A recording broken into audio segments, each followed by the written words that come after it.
trust our friends, not thinking they're gonna hurt us or do anything evil to us. I'm sure that's what she thought. This is the most brutal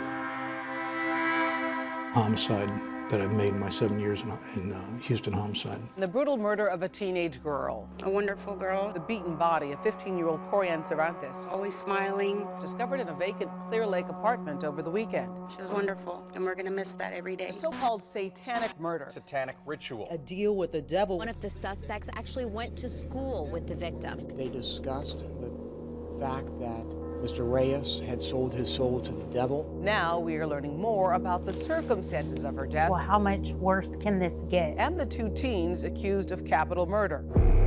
These are your options. Talk to us. Stop this lying. Save yourself. That's when I just put my bed around like this and I put in the loop. He has the audacity to write someone and say, I stabbed the hoe 60 times. She was not a hoe! 10, 20, 30, 40, 50, 60. There's no God in there. There's no empathy in there. There's no feeling in there, because there's no way he could do those acts. He's just different. So you know why we're here? Yes, ma'am. Maybe this story should read, is good did overcome evil. But unfortunately, Corianne is still not with us.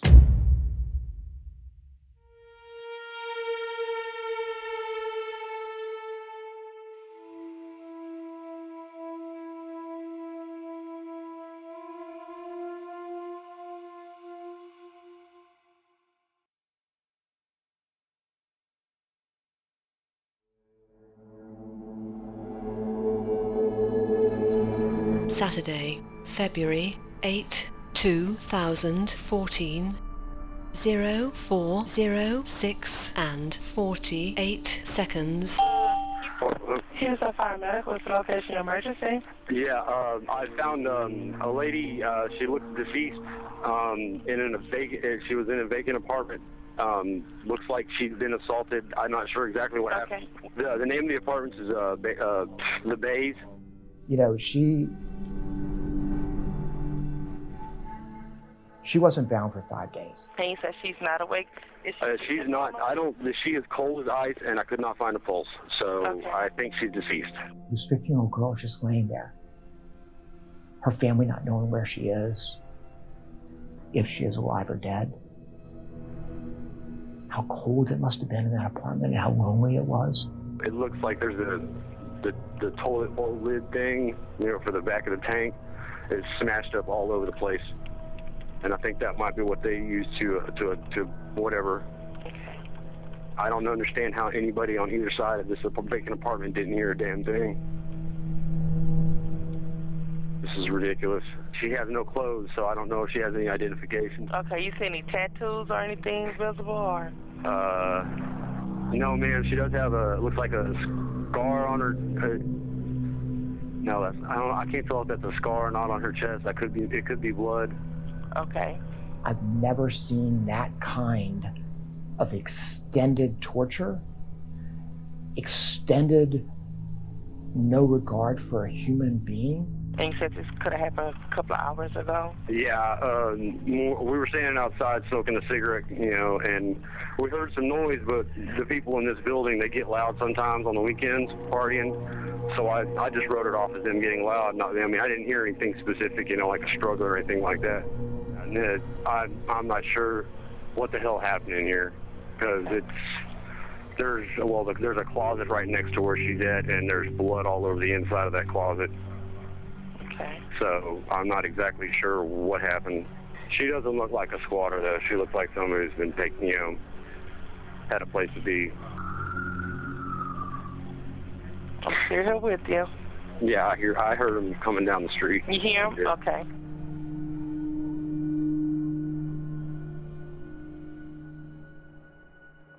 That's tough. Now to the latest on the murder investigation in Southeast Houston. Investigators are looking into the death of a woman found. They can't even begin to comprehend what police say happened here. Had severe head trauma. Literally, I have not been able to sleep. Investigators are still trying to identify her.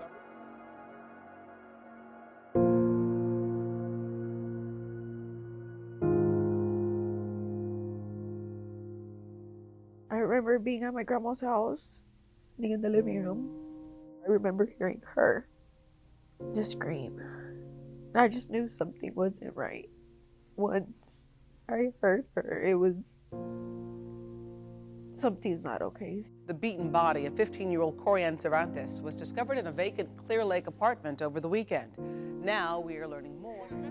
I guess she tried to zone out what happened and what, because she tried to remember her how she was and not what they did to her.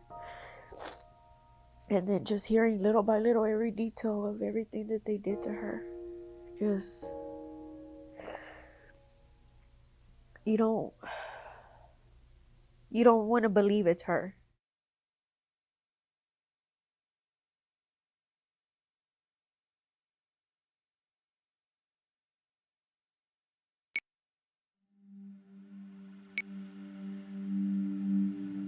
She was a typical teenage girl. Typical teenage girl, fun, loving, loved her friends, family, loved to go out, swimming. She was beautiful. She was beautiful. She was beautiful. She had this olive skin. She was so pretty. She had dark hair and blue eyes. She was gorgeous. She was. I always say it's that Cervantes tan. Yeah. That golden brown. Pool was our thing. The pool. We stayed at the pool all the time.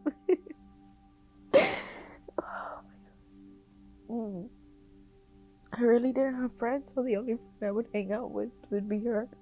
Typical Texas teenagers and their typical Texas summers. Corianne and Alana were always together. Cousins, but more like sisters. Basically a sister I didn't have. Long, lazy days at Grandma's pool, sleepovers at night, makeovers and movies. Yeah, typical teens. That word, typical, comes up a lot when people talk about Corianne. She was just that, a 15-year-old girl who loved photography, being an older sister, and singing in her high school choir. Corianne lived for those hot Texas summers, but it was school where she thrived. Her teachers were just in love with her. And then she discovered music, and she started singing. And she really loved it. I mean, she was all out into any performance they had. She was really into it. Typical teenage girl. Typical, too, was a 15-year-old who wanted her independence. She shared an apartment at that time with her dad. He had already separated from his wife, but she was living in the residence at the time, but they were already divorced. So I think there was some conflict there, and she was dealing with that. That day before, she had skipped school, and they had found out about it. So her dad had grounded her. And my son went to the grocery store, and by the time he got back, she had left again. And her sister told her, she said, "Don't leave. Dad told you not to leave." She says, "I'll be right back." She said, "I'm just going to go see somebody. I'll be right back." And that was it. And it's not like she was running away from home to leave Houston. She just got out of the apartment. And instead of them talking to her and helping her vent, they basically say, "Party with us." And when you're a young teenager and you're trying to forget your problems, someone offers you marijuana, maybe even a Xanax bar, and you can just let the world go away. That's what she did. The night of February 4th, 2014, Corianne Cervantes never came home.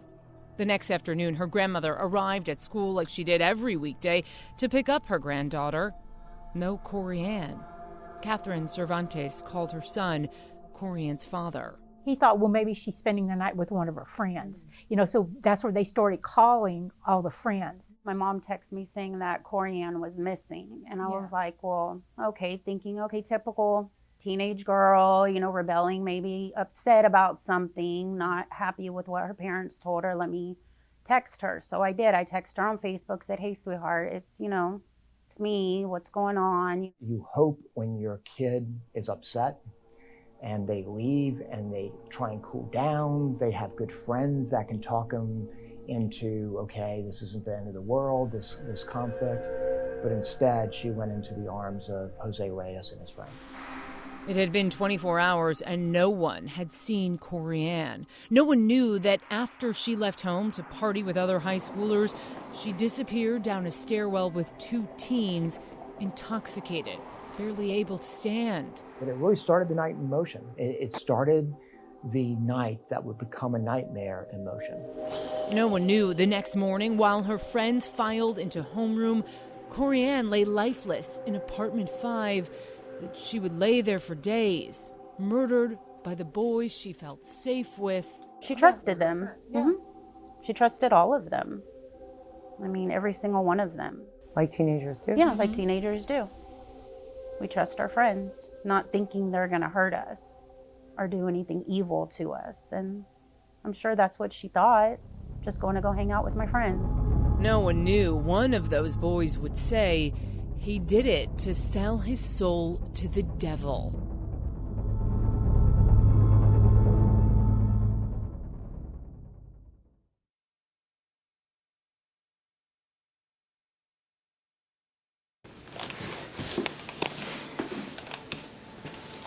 Dark, dirty. A Houston police officer moved slowly through the vacant apartment in Clear Lake, Texas, on the morning of February 8th.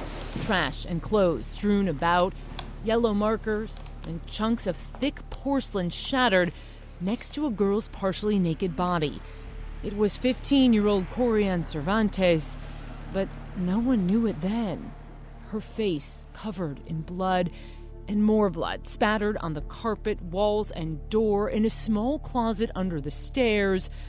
Later, a crime scene investigator would say the stains on the ceiling appeared to have been made by blood-soaked hair. Corianne was murdered in that closet. But this morning, days later, it was quiet, still, save for a leaky faucet down the hall. There were crumpled sweats on the bathroom floor and the toilet with a missing tank lid.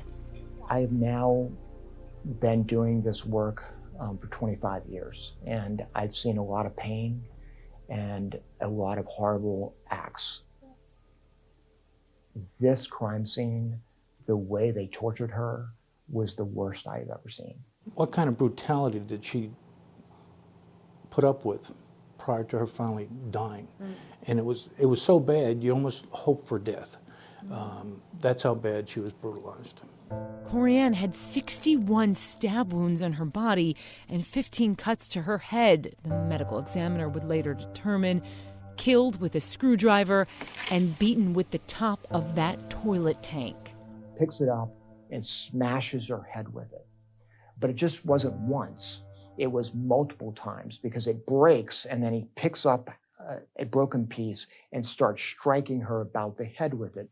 Then they take the rods from the window blinds and they attempt to gouge out one of her eyes. And we know this because the hook that's attached to the rod is in her eye socket. They then take those rods and just start slapping her about her body. And we know this because the medical examiner says there's linear strikes while she's still alive. So it's like they're taunting her. They then stick those rods inside her. And then for good measure, they carve an upside down cross in her abdomen.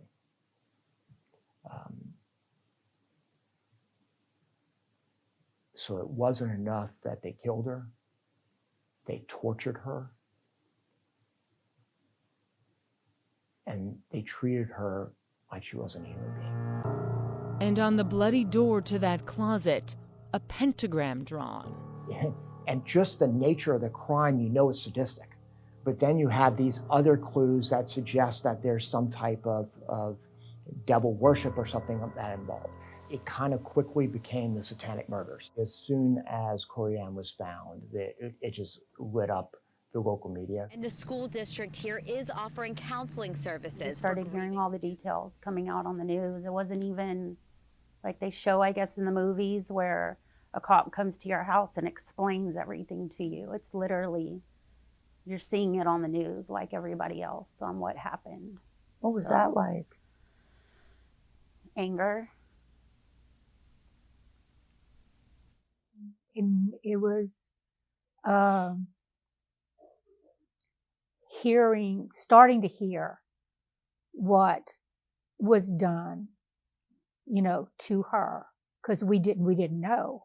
At night, as I just sat there and cried, especially when more details would come out. It was like more and more details, and it was just like, well, how much worse can this get? Gruesome details. The gruesome details. Yeah, gruesome. Even though it's like the police were trying to keep you out of it, you still heard it. When I was 15, 16, that age, I didn't want to hear about it. You don't picture someone so close to you having to go through that and actually feel everything and go through it. Just her being alive and having to feel all that pain and suffering and everything that she went through. Satanic murder had become a national headline. Corian's family couldn't bear it because she was a sister, a cousin, a best friend who loved singing and goofing around. But all that anyone was talking about was the brutal way she was killed. Meanwhile, investigators had a lot of evidence to process. What had happened to Corian in that apartment? Who was capable of that? Well, turns out they weren't capable of keeping quiet about what they did. We had already processed, attempted to get swabs and things of that nature. There was nothing. We had no leads. Nobody was talking. Nobody was talking to police, but to each other? Well, there was quite a bit of that going on. Rumors started circulating, accusations on social media. And the day after Corian was murdered, a teenage girl overheard something she couldn't shake. Her ex-boyfriend, 17-year-old Jose Reyes, telling his sister he and a friend killed a girl, stabbed her to death with a screwdriver, and stuck window blind rods in her. So she's really not taking it seriously. Until it starts to be broadcast that this body was found in the condition it was found in. This young girl connects the two. Now, she doesn't know what to do, but luckily there was a Webster police officer who was almost like a mentor to her. David Nettles. I was a detective in 2014 with the city of Webster. She messaged him on Facebook. I think she felt like she could confide in me. And said, I need to talk to you. I think I know who did the satanic murders. I get up from the dinner table and my family's all wondering what's going on. She was very scared and she was very serious, but didn't know if what she was hearing was the truth. So I told her just to wait a minute and let me make a few phone calls. And it was just a matter of minutes where HPD confirmed that they had an active scene and they were looking for suspects. This crime was solved by a 15-year-old teenager who overheard something and did the right thing. Do you think if some of these kids hadn't come forward, they would have been able to find Victor and Jose and arrest them as soon, as quick as they did? No, there's no way that they could have found them that quickly. They had no leads. And timing was everything. The very next day, Jose was packing his bag and was telling people he was getting ready to leave town because he knew it wasn't a secret anymore. Sickening. How could you do this? How could you do it? And then he went home and he bragged. He bragged about doing it. So they knew immediately. They were on it right away. By then, Officer Nettles had started messaging with Jose Reyes' brother, who wanted to help police too. Hours after Corian was found dead, Jose's brother, who was with Jose's ex-girlfriend, texted Nettles, "I just want to do the right thing and do what's best for him, and seeing my mom cry hurt me bad, so I'm deciding to turn him in." Jose's brother confirmed Jose would be home soon, and police moved in. He was sleeping in his bedroom. They pulled him out of the bed with AR-15s, handcuffed him, brought him out of the residence, and placed him in the backseat of the patrol car. The sister who Jose was bragging to, that conversation overheard by his ex? Well, that sister would also cooperate with investigators, exposing how her brother said he killed Corianne. At the Reyes home, police photographed pentagrams carved into Jose's bedroom nightstand and kitchen cabinets. Make no mistake of it, Jose Reyes had a fascination with the devil. Then took the 17-year-old back to police headquarters where they questioned him for about an hour. What happened between Jose and Corianne that night? What Jose would say was a story about partying, drugs, sex that led to murder. But he wasn't alone with Corianne, Jose told detectives. He pointed the finger at his friend, 16-year-old Victor Ales. We are back at homicide, corner Travis, and interview room number 5. Victor hit her head with the toilet seat, Jose said. Victor made Jose hold Corianne, while Victor stabbed her with the screwdriver. This Victor Ales, who investigators already knew about. All right, so Victor. And they arrested him the morning after interrogating Jose. Do you want to talk to us today? The story Victor would tell? You murdered Corianne with Jose. I did not murder Corianne. Well, it would take a while for the truth to come out. But when it did, it was dark.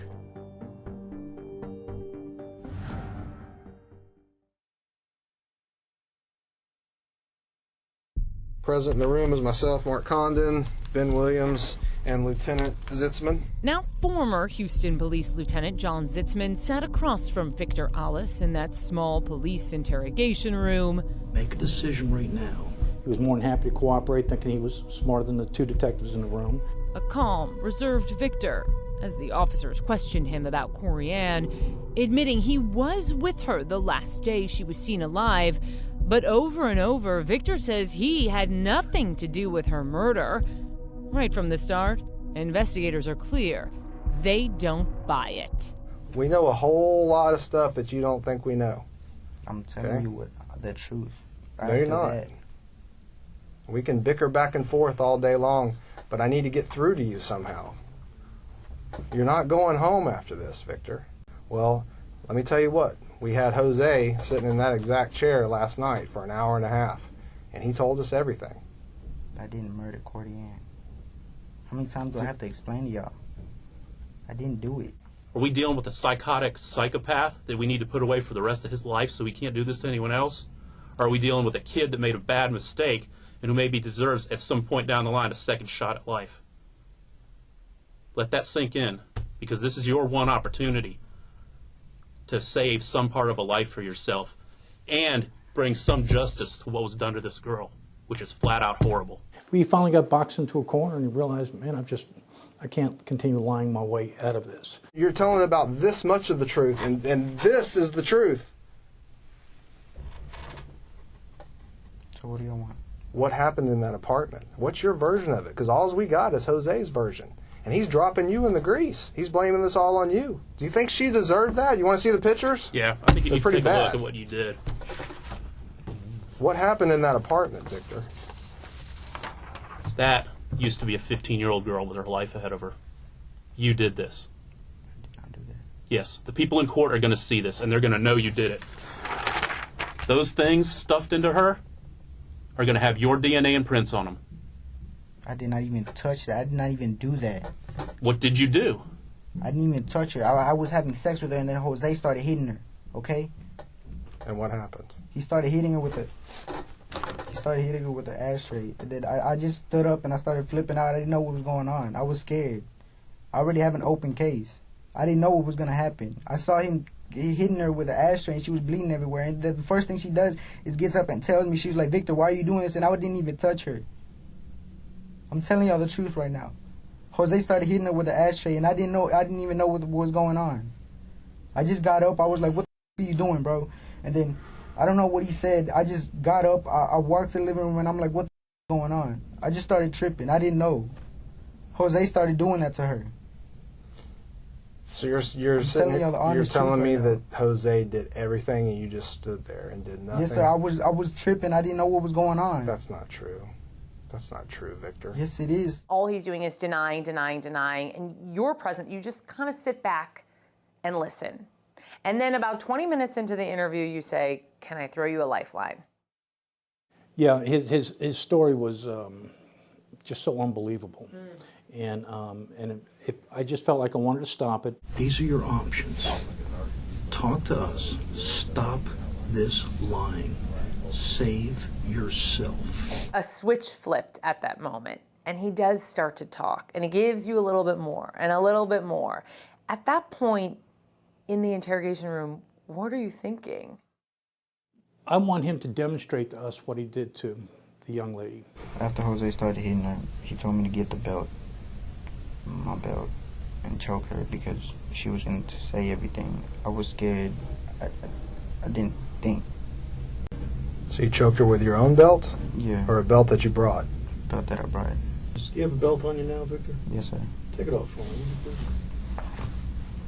There's my AP belt. I want you to pretend I'm her. Okay? Show me what you did to her. Zitzman moves close to Victor. And what happens next, almost a matter-of-fact explanation. So you're behind her. Yes, sir. He's in front of you, you and her. Okay, and what is he doing something to her at this time? No, he's just telling her to be quiet and to be quiet. And then that's when I just put my belt around like this and I put it in the loop and I just start pulling it. And when she And did she try to resist? No, she was just choking. She was just, I don't know, I was just choking her. Were you a little shocked when he took off that belt and Absolutely. put it around your neck? Yeah, shocked. I was happy. It was just like, okay, this is. We're getting somewhere. We're getting somewhere, and we're gonna make. We're gonna have justice in this. Yeah. As soon as he did that, I realized that we're gonna have justice in this case. Wow, that was the moment. Yeah. Did her face turn red or blue or? It turned blue, and that's when I looked at her, and then I just pulled it off. I was like, I can't do this. Did she collapse to the ground? Yeah. She was already sitting on the floor, and then she collapsed. Did she talk after that, or no more talking after that? When I took my belt off, she started gasping for air. Victor told detectives he tossed his belt into a dumpster. They never found it. He says after he choked Corianne, it was Jose who stabbed her with the screwdriver and beat her with the toilet tank lid. Because that's not what Jose's saying, Victor. What is he saying? He's saying you did some of the hitting too, buddy. I did not hit her. I'm telling you the truth, the honest truth right now. I think they both partook in this torture. You think he was lying? Oh yeah.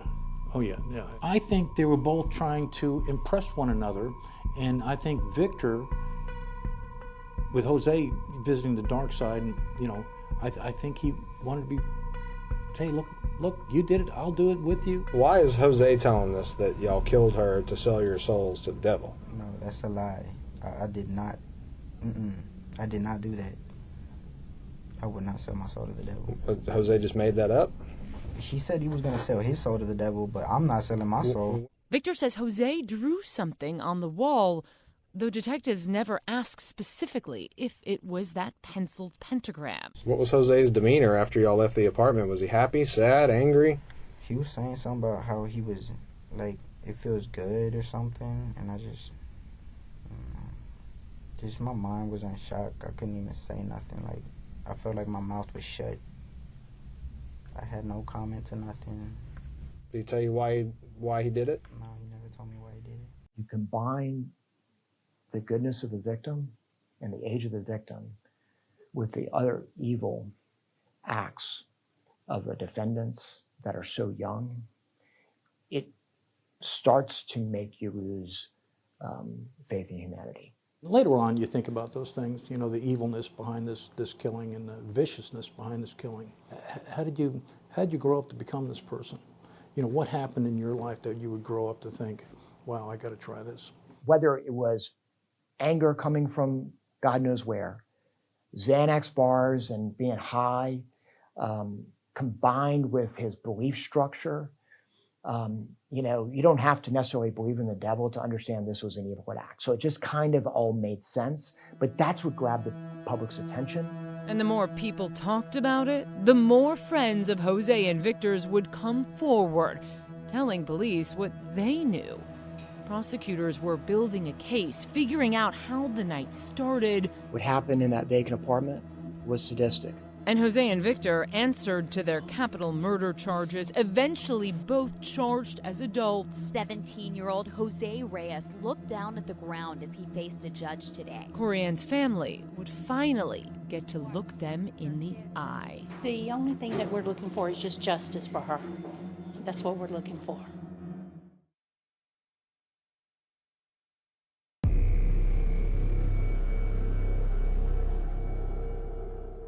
It makes you question everything in life. Why did this happen to our family? And then I sit there and think, well, if it didn't happen to my family, it would have happened to another family. Like, they were going to do this no matter who it was. These were her good friends. These were people who she liked. Really watch who your kids are hanging out with. Yeah. Because this could have happened to anybody's child. Imagine from Corian's standpoint, she's upset. And it's just, she doesn't realize, because she's 15 years old, of how this is just a blip in what could have been her life. The other teens partying with Corian that night before she ended up alone with Jose and Victor in that vacant apartment would do the right thing, it turns out. One by one, telling detectives how Corian's last few hours alive played out. Her friend Randy told police he met Corian after she left home in a parking lot close to her apartment. The two went to another complex so Randy could buy a Xanax pill, Randy said. They smoked pot. Then Victor and his cousin came by. Randy suggested they go to the Bays apartments, to the home of a woman he knew as Candy.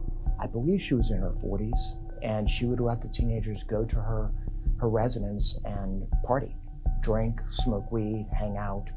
And that's kind of where their evening began. The teens partied at Candy's, then Jose showed up.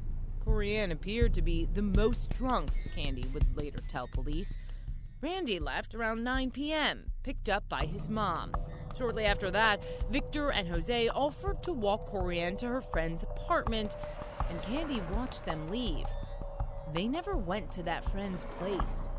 Jose and Victor took Corian to the vacant unit. Victor's cousin was with them, but he immediately left.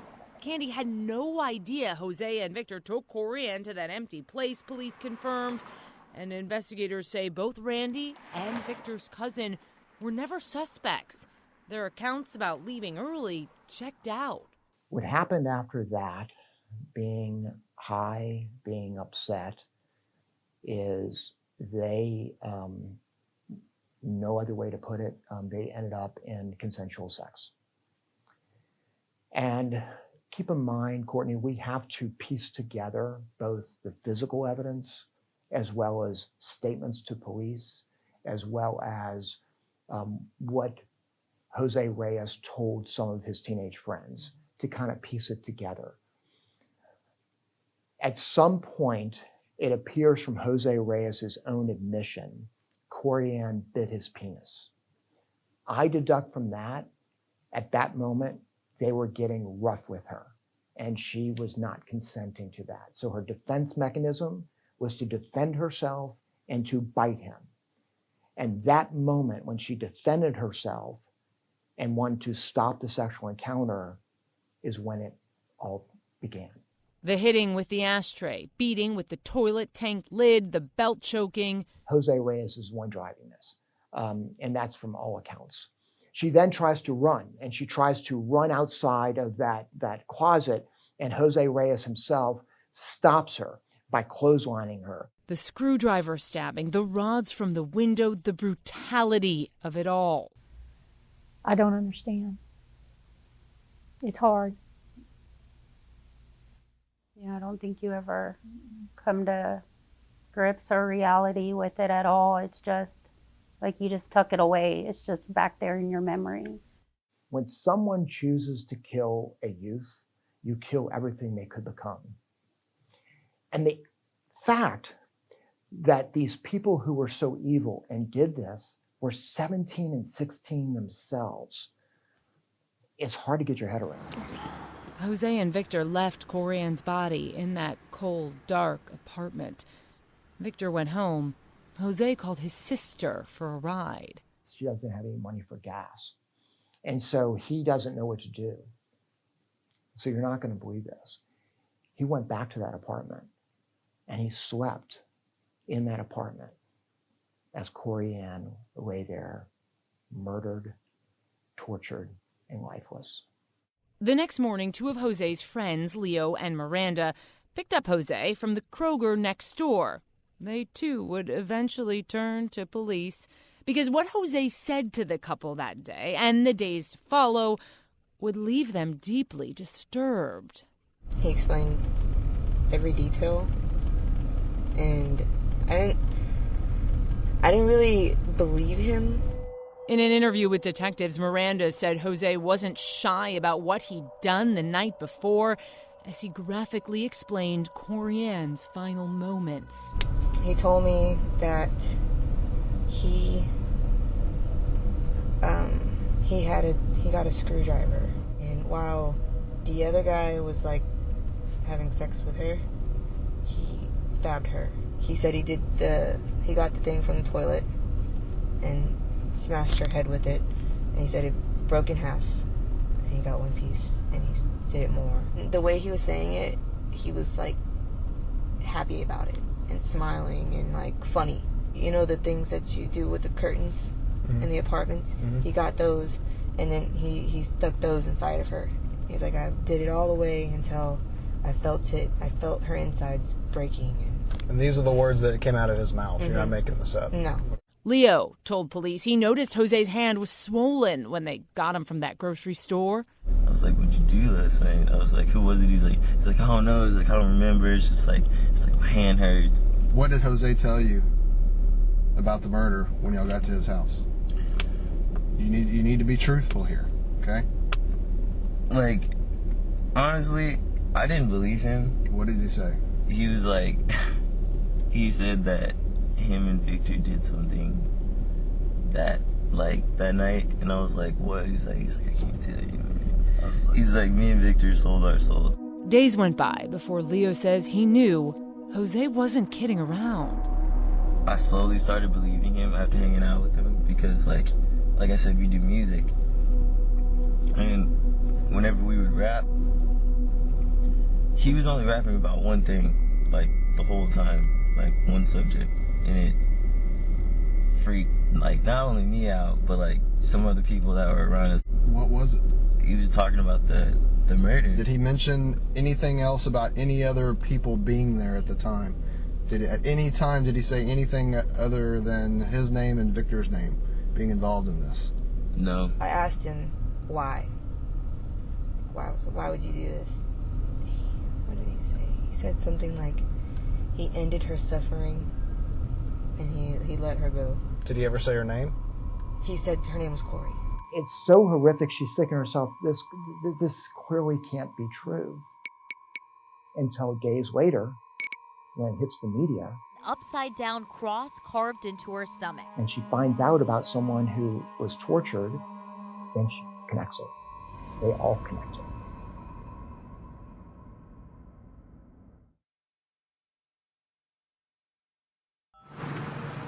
In the shadow of the Harris County Courthouse, downtown Houston, Corianne's family faced the media.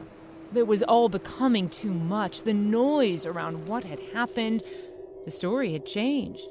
Instead of remembering Corianne, the headlines were about the teens who killed her, about the horrifying things that happened in that apartment. Corianne's father wouldn't accept that. She always was willing to help people and always was there for people. But the reality was those details were about to be public, as Jose Reyes was the first of the two on trial. To believe that that kind of evil exists in this world, in this day and age. Evil, as Corianne's family puts it, would sit across from them in a courtroom, all evidence laid out for the very first time. The next few days will be very hard. It had been 10 months since Corianne was murdered. Jose had turned 18, cut his curly hair short, and put his trust in two attorneys to defend him. He looked very different when he was in the courtroom. He was very quiet. He was not what I'm sure, cocky, brazen person he was, both the way everybody described him, as well as what I overheard on the telephone calls. For 10 months, Assistant District Attorney John Jordan had listened to Jose's jail calls and read his jail mail. What he would find was one more thing to use in court against Jose. In one of those letters, Jose writes, "My mistakes are my mistakes. I don't blame no one but the thing that came into my life from the first time I sold my soul. I hope you understand it wasn't me that day. I remember everything, but I know it wasn't me. I couldn't do nothing about it because he was standing there watching me and Victor do our job the way he wanted it to be done. My life is up. I know that I'll come out of this situation." Even the worst of the worst find Jesus in jail. Not Jose Reyes. I did not see one letter or one phone call where he said, "I can't believe what I did. What was I thinking?" Another letter to a friend. "I was sick-minded, stabbing that hoe 60 times. Is all good. Is what the devil asked for." And when I read that, as I am watching his mail, my jaw dropped. I just could not believe it. That it's bad enough that you do what you did to a 15-year-old girl, then months later you're calling her a hoe? It was important for the jury to get that information, to know who he is. On day one of trial, Corian's family filled the front rows, knowing full well the things they'd hear and see would be sickening. Grandmother clung to her son. There was plenty of times he, was fidgety in his seat, and I would just reach over and grab his arm. I said, "It's okay. It's okay. Just let it go. Let it go." Some of the questions, that they were asking, I said, "Just let it go." It's definitely a surreal moment for me, sitting in that courtroom and realizing it's somebody you loved, not just another person you see on TV that's gotten murdered or something has happened to them. It's just somebody you loved, and it's hard. Her aunt was, I think, the closest to Corian. And,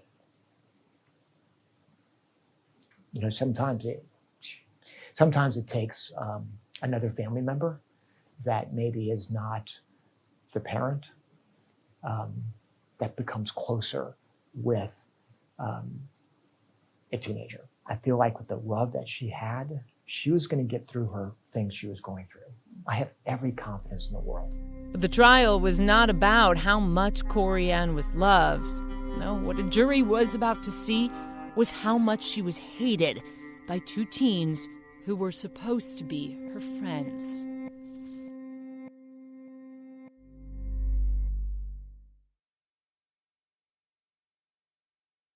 Photos, x-rays, bloodstains, spatter, seeing that screwdriver, porcelain tank, Corian's clothes, hearing graphic details, the timeline, teen testimony.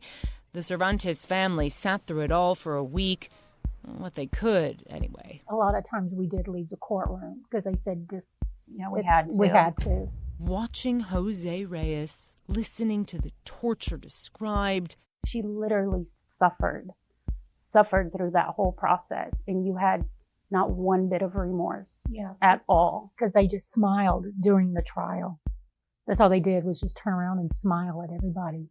Well, Jose did, definitely. Jose did, yeah. He did. Fair warning, the details experts and investigators got into on the stand are chilling. The medical examiner testified Jose gouged the rod into Corian's right eye with so much force, it went through 3 sets of bones. She was still alive, the doctor told the jury. He said Jose also inserted those 29 and 25-inch rods 19 inches into her body, stabbing her with the screwdriver, the medical examiner testified, so deeply, Corian may have bled to death. 61 stabs. 10, 20. But then actually going through the motion, when you think about it, it's a lot. At what point in your mind did you not stop? I think it went way past satanic and demonic, and it was just pure sick. DNA analysis showed the handle of that screwdriver, recovered from bushes less than a mile from the murder scene, had a mixture of DNA that could have come from Corian or Victor. DNA found on her sock could have come from Corian or Jose. I assumed that DNA would be present.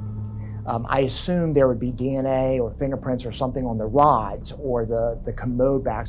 And what was explained to me is Corian's blood, her DNA at that time was so overpowering, it masked any kind of DNA profile we could have gotten.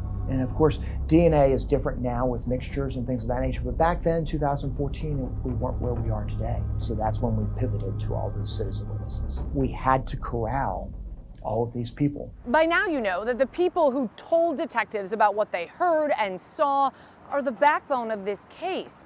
Without them, who knows how long it would have taken investigators to figure out what happened to Corian. But it was one thing to talk to a cop. It was a whole nother to tell the story in court in front of an entire city. All we ever ask of our teens is just do the right thing, right? They always make poor choices because their minds aren't fully developed. And we just say, when faced with a big deal, just do the right thing. And they all did. When you look at their age and you see how young they are, that it's amazing that they could do something so brave. And I wish more kids would have courage now these days to say something when they don't see something right or they hear something wrong. As Jose Reyes sat in court, one after another of his friends took the stand, testifying against him. Jose's police interrogation interview wasn't admissible because officers mistakenly didn't read him his rights, but jurors still heard from Jose. Not just the jail letters, they saw everything on his phone. 2 days after Corian's murder, investigators say Jose and Victor deleted 86 Facebook messages and started this exchange, talking about how no one's seen Corian.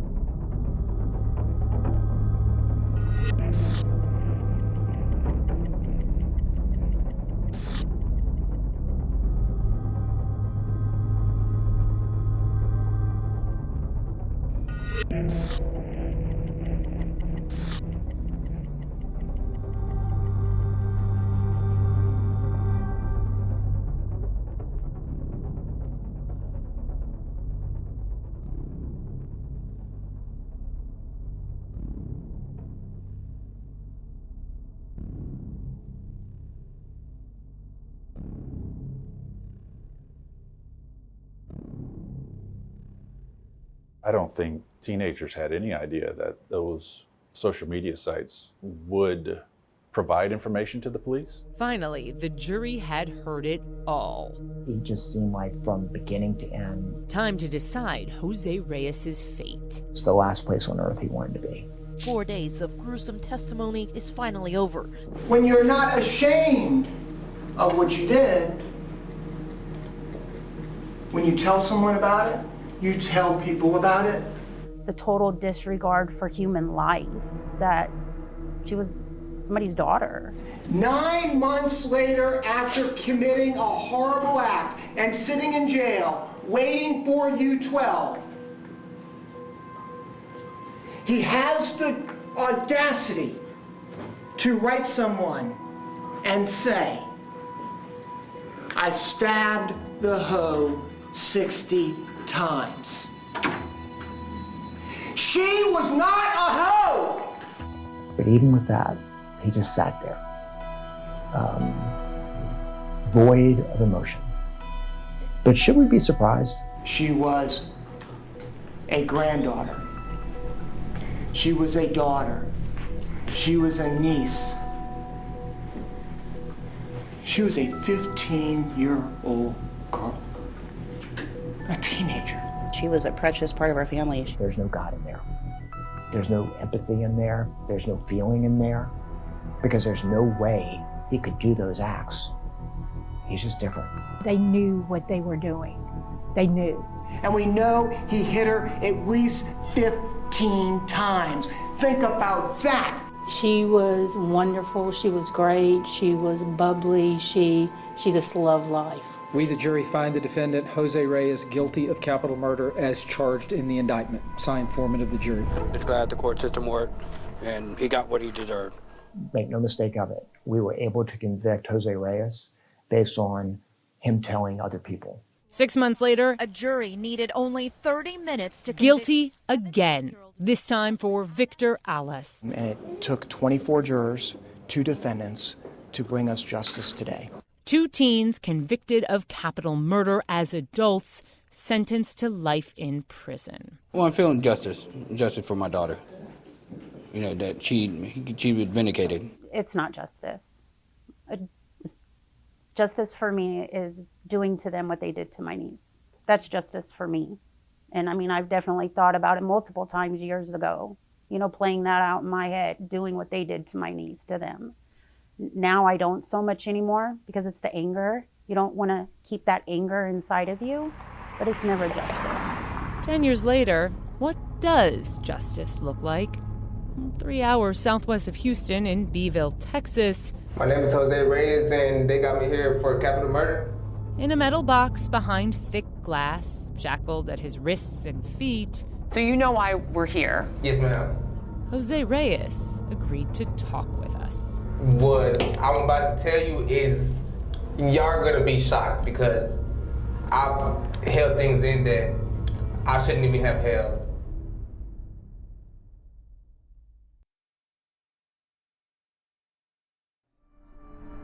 Head shaved, covered in tattoos, Jose Reyes isn't the same 18-year-old who came to prison a decade ago. His story has changed too. He's now alleging he's been covering for someone. This is what nobody knows. I took the blame because I feel like I was being a good friend. That's right. Jose claims Victor and someone else murdered Corianne while he watched. Despite the fact a jury found him guilty and the fact many of his friends testified Jose told them he killed Corianne. That other person responsible, according to Jose, well, police interviewed him and moved on, determining he didn't play a role in what happened to Corianne that night. But all these facts haven't stopped Jose from now trying to claim otherwise. How do you expect people to believe this? This is the first time you're ever bringing this up. Because after 10 years, I've had enough time to sit in here and realize I'm actually not being a good friend for taking his blame. I lied to the detectives, I did, because I was covering for somebody else. You see how I find that hard to believe, though? Oh, that makes a lot of sense. I'm going to tell all my friends I did this. I'm going to go to trial. I'm going to face a life sentence. I'm going to be convicted of life sentence, all to protect a friend. I mean, that's ridiculous. Jose says all those statements to friends and family members were also lies. Jose, your own sister and your brother Omar both told police that you killed this girl. My brother never testified, so when did I tell him? If I would have told him, why didn't he testify and my sister Your brother did? texted police, I just want to do the right thing and do what's best for him, and seeing my mom cry hurt me so bad, and I'm deciding to turn him in. He texted a police officer that. If he did, he did. He knew you killed her. Your sister knew you killed Corianne. And yet you're sitting here today still not taking responsibility for it when the evidence against you is just overwhelming. Show me one evidence that says I did it. Honestly, I don't care what my sister or my brother said. I know the truth, and I'm telling you the truth. And if you decide to believe the truth, go ahead. If you don't, guess what? I still know the truth. Over and over, Jose denied killing Corianne. He says they had sex, but he didn't beat her with the lid of that toilet tank or stab her with the screwdriver. In the eyes of a jury, though, he did. The abuse went on for an hour. At no point did you think, we need to let this girl go. What can I do? Stop it. How? I just told you, if somebody is full of drugs that cannot walk, how can I stop something that I can't even control myself? But you seem to remember everything what happened that night. I do. So you were sober enough to remember, but drugged out enough that you couldn't stop it. You know why I remember everything? Because I think about it daily. I think about how messed up it is. Do you think about Corianne and what she went through and how she suffered? I know she suffered a lot, and I'm sorry for that. And I regret that night. I regret even being there, because I couldn't do nothing. Do you regret what you did to her, that you let her die right there, that you were part of that abuse? I didn't do anything. That's the thing. You're basically blaming me. This girl who's dead in front of you, beaten to death, and you're telling me you didn't think anything of it. What can I think? The floor is yours. Only thing I can think is they tripped out. I have nothing to do with it. And it's messed up. That's cold. It is. It is cold. But now, the way I think now, I can't think like that no more. You knew what had happened to her. Her blood was not in my hands. In fact, for days she laid there, her family wondering what had happened to Corianne, and you knew, and you just continued to go on life as normal. What was going through your mind in those days? I stayed on drugs. I didn't want to think about it. It was wrong. I should have said something. Do you regret it? I do. What about that night set you off to go from having sex with her to brutally beating her? So what you're trying to say is that I did it. A lot of people have been convicted of a lot of things that are innocent. You've had a decade to be in here to think about that night after you've confessed, after you've been found guilty, and now you're saying they got it all wrong. Because you're the first person that ever tried to come. You are. Ain't nobody cares. Nobody cares. I asked Jose if he worshipped Satan, if that was indeed the motive for killing Corianne, a deal with the devil. I was fascinated with it. It's like when you're a teenager, you see something, you're like, oh, that seems cool. You think it's cool. Did you kill her to sell your soul to the devil like you told investigators back then? One thing I'm gonna tell you, there's no such thing as selling your soul. There's not. Trust me. Why did you carve the cross into Corianne's body? Why would I do that? I'm asking you. I didn't. But you admitted to investigators back then that you did. Because I was taking blame for somebody. It's the same story, just I'm just taking blame for somebody. On and on it went with the denials until our hour was up. Then Jose Reyes went back into his cell, where Corianne's family hopes he lives out the rest of his days. I honestly believe God got he has the answer to this. I can't tell you when I'm gonna get out, but he's the judge. I don't care what them 12 people said. I don't care what the judge said. He's the judge. Well, who says he's not going to do it again? Yeah. He'll do it again. Why would you even think about letting him out? You didn't show remorse at the time. You didn't show remorse after. You didn't even show remorse 9 months later when you were writing those letters from jail to your friends or whoever you were writing them to. So what would make me think you would have remorse 40 years later? And even if you did, it doesn't matter. You took a life. For authorities, Jose and Victor alone are responsible for Corianne's murder. They should never see the light of day again. And I don't say that in a cavalier way. I understand the ramifications of what I'm saying. But you know, Corianne can't come to life at 55 and live among us. So why should they? We reached out to Victor Alas, too, who's serving his life sentence in another Texas prison. He initially agreed to an interview, then backed out. His trial attorney didn't return our calls. Both men will be eligible for parole in 2054 when they're in their late 50s. Why do you think they killed Corianne?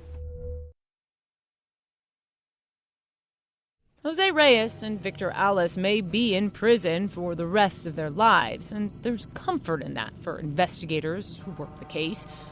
But what they saw still haunts some of them. This is the most brutal homicide that I've made in my 7 years in Houston homicide. It truly was witnessing the worst humanity has to offer. How can that not stay with you? And to think that came from a 17 and a 16-year-old, that's what's amazing about it. That's what I will never get my head around. How people that young could have that much anger and that much disregard from someone who moments before they were laughing with, partying with, and even being intimate with. I just don't understand that click. It's something I choose not to understand. And that's where the anger comes from, and that's why I chose to let it go. Because to me, I'm allowing the evilness, and it's like I'm giving him what he wants. He wants that anger. He wants the evilness. So you have to let it go and move on in some kind of way. Why do you think they killed Corianne? What's the motive? I don't know. I do not know. The motive? Wow. Yeah, that's a great question. What is it like for you as a detective to get someone to admit to the facts and to understand the play-by-play of what led up to the murder, but not know a motive? It's frustrating, and they never explained to us, what happened back there. What made you think you were going to get away with this? I'd love to sit them down and say, hey, what were you thinking? And why did you do it? Because none of us know why. When investigators ask you why did you kill her, you told them, I don't know. Is that still your answer? Why did you kill her? I told him, I don't know, because I took blame for somebody else. I'm not even offended at him trying to say that he's innocent. I could care less. He is irrelevant. His opinions are irrelevant. What he's trying to float to the world is irrelevant. He's a convicted capital murderer. And I want to suggest nobody pays attention to a word he says, because he is irrelevant. Corianne's relevant. I don't even care to hear the why anymore. I don't even care to hear anything. Neither one of them have to say. It's like I'm to the point where you did what you did and you suffer the consequences now. I would hope that he's sorry for what he did to that young lady. I would be shocked if he's going to have any kind of remorse. What do you want to say to Corianne's family? That I'm sorry. For what? For what happened. It should have never happened. For killing her? I didn't kill her. I'm not going to tell them I did it. I'm just giving you a chance to, come across as someone you say you are, someone who is empathetic and sorry for this. This is your chance to tell the family what you didn't get to tell them in court, which is not that somebody else did it, which is sorry. And you have no, it seems, interest in telling them that. I am sorry. I regret what happened that day, but I'm not going to admit to them and tell them I did it when I didn't do it. Getting or not getting an apology, Corianne's family says it doesn't matter. Nothing you could ever say could justify what you did. Nothing. Like, no amount of apologies, nothing could justify what you did to my niece. It was just so horrific. Like, regardless of what you were doing that night before that, she didn't deserve to die. A sorry does not do anything. It really doesn't. It does not bring back the person she would be today, or the person she was. I really do hope those guys suffer every single day, or they get tortured in jail, or whatever they do. It's just, it's not okay what they did. He needs to spend the rest of his life in prison. If he can't, after 10 years, sit down with you and say, hey, something, I did something terrible, and I want to apologize to the family through you. But none of that happened. He's tatted himself up to make him look like a tough gangster, but the only thing you did in your civilian life was kill a little girl. You're in prison talking noise and looking like a bad guy, but you're just that little coward that killed it. You're the same little coward that killed that little girl 10 years ago. So they're exactly where they need to be.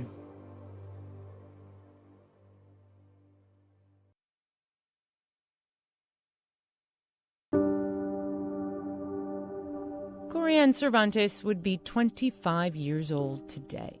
Seeing who she would be married, where she would be at, what her career would be, what she would be into, like everything. She would have kids, everything. Her cousin Alana describes life as split into two halves. Childhood with Corianne, adulthood without her. When she was gone, I really didn't have anyone.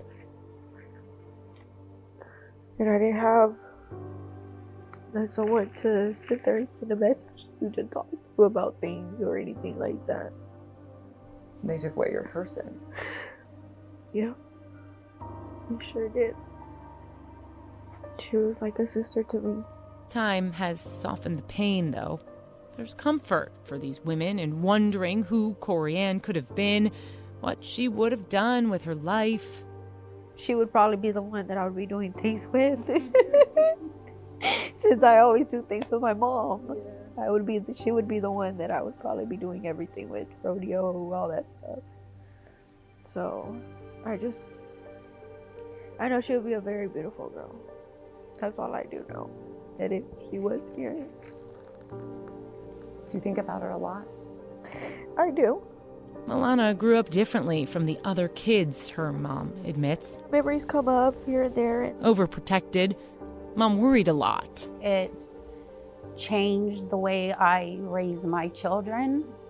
My oldest daughter probably suffered the most. I don't trust nobody. I don't go out. If I do go out, I let my mom know. If I don't feel comfortable in a place, I will leave.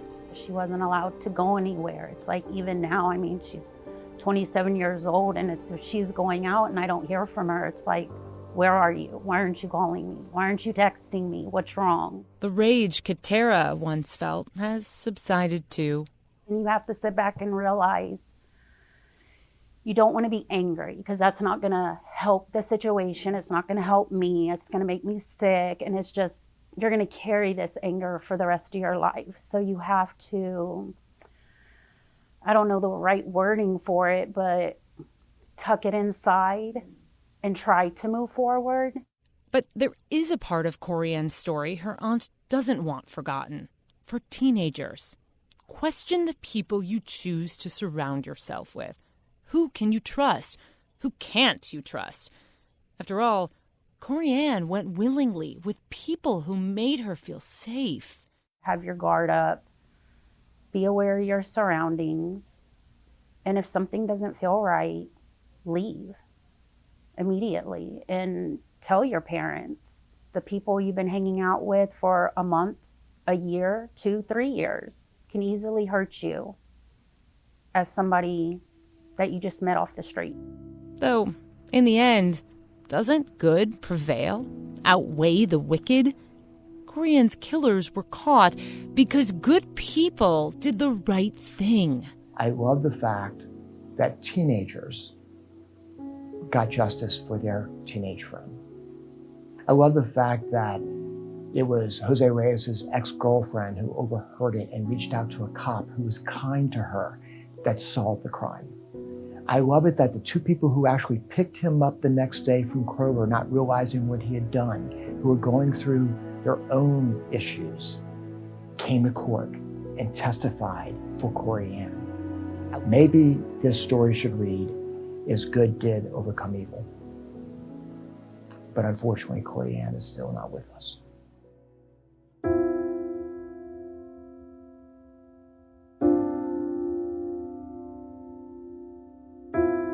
I like these two. Yeah, this one's cute. Yeah. Maybe that's not the end of her story. Hi, Mr. Jordan. Oh, God. It's good to see you. How are you? Corianne is still with us a decade later in this room. Oh. Where, for the first time since trial, It's good to see you, too. Oh, my God. How are you? Oh. her aunt and grandmother reunite with the man who brought them justice. We think about you all the time. Hugs, laughs, and tears, of course. It's hard to talk to you about it. I'm sorry, because that's one of the dilemmas of reuniting, is all those wounds come back. Yeah. You know? Remember, the pain is still there, sometimes just as raw.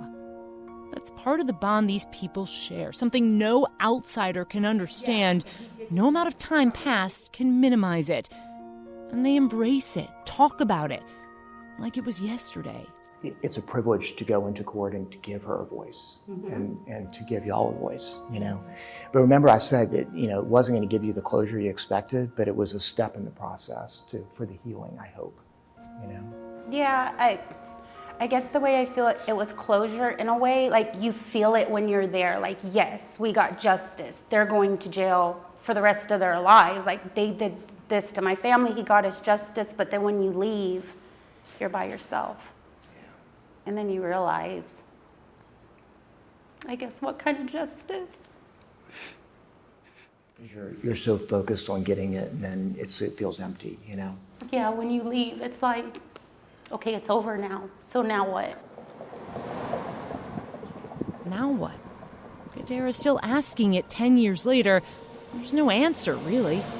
In some ways, life forever feels in limbo, she says. And that's something she's accepted. Sitting here, together, it's clear that's okay. These people get it. You are forever my family. Forever my family. Like, They are Corian survivors.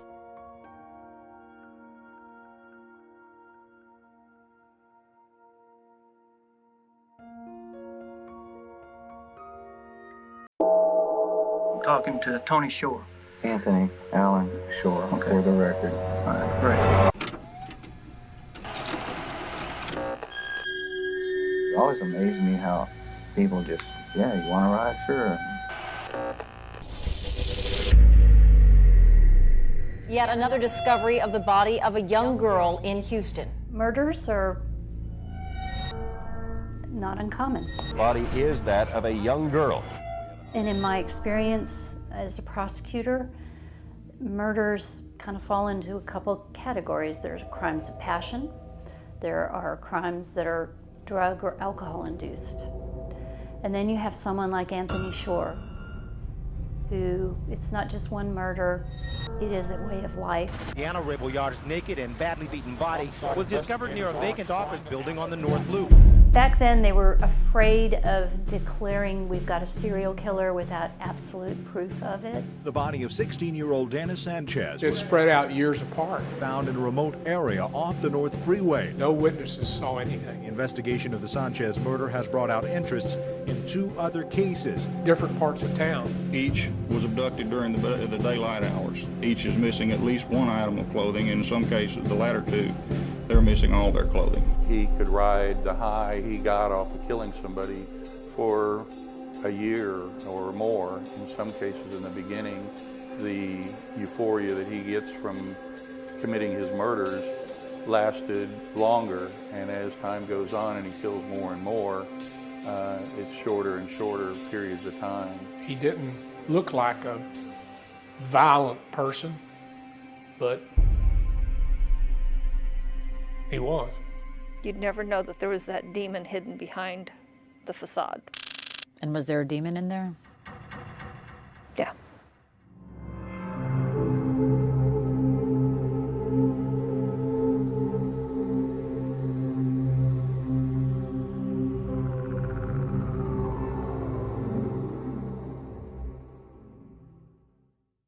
Over the course of a decade, Anthony Allen Shore preyed on girls and young women, his victims, both strangers and family.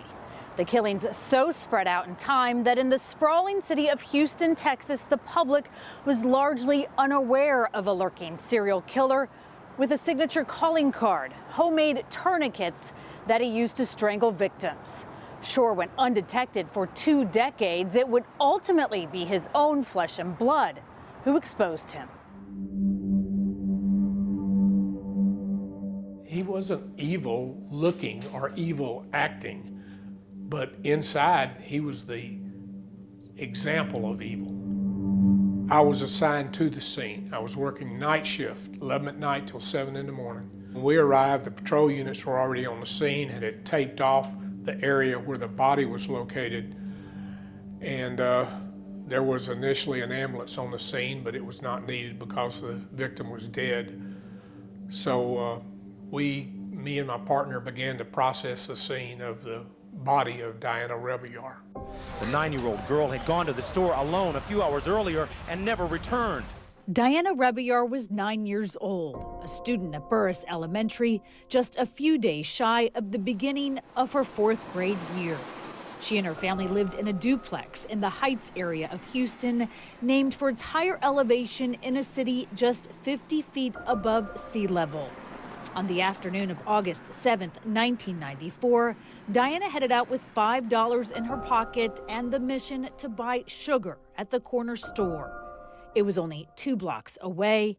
She never returned home.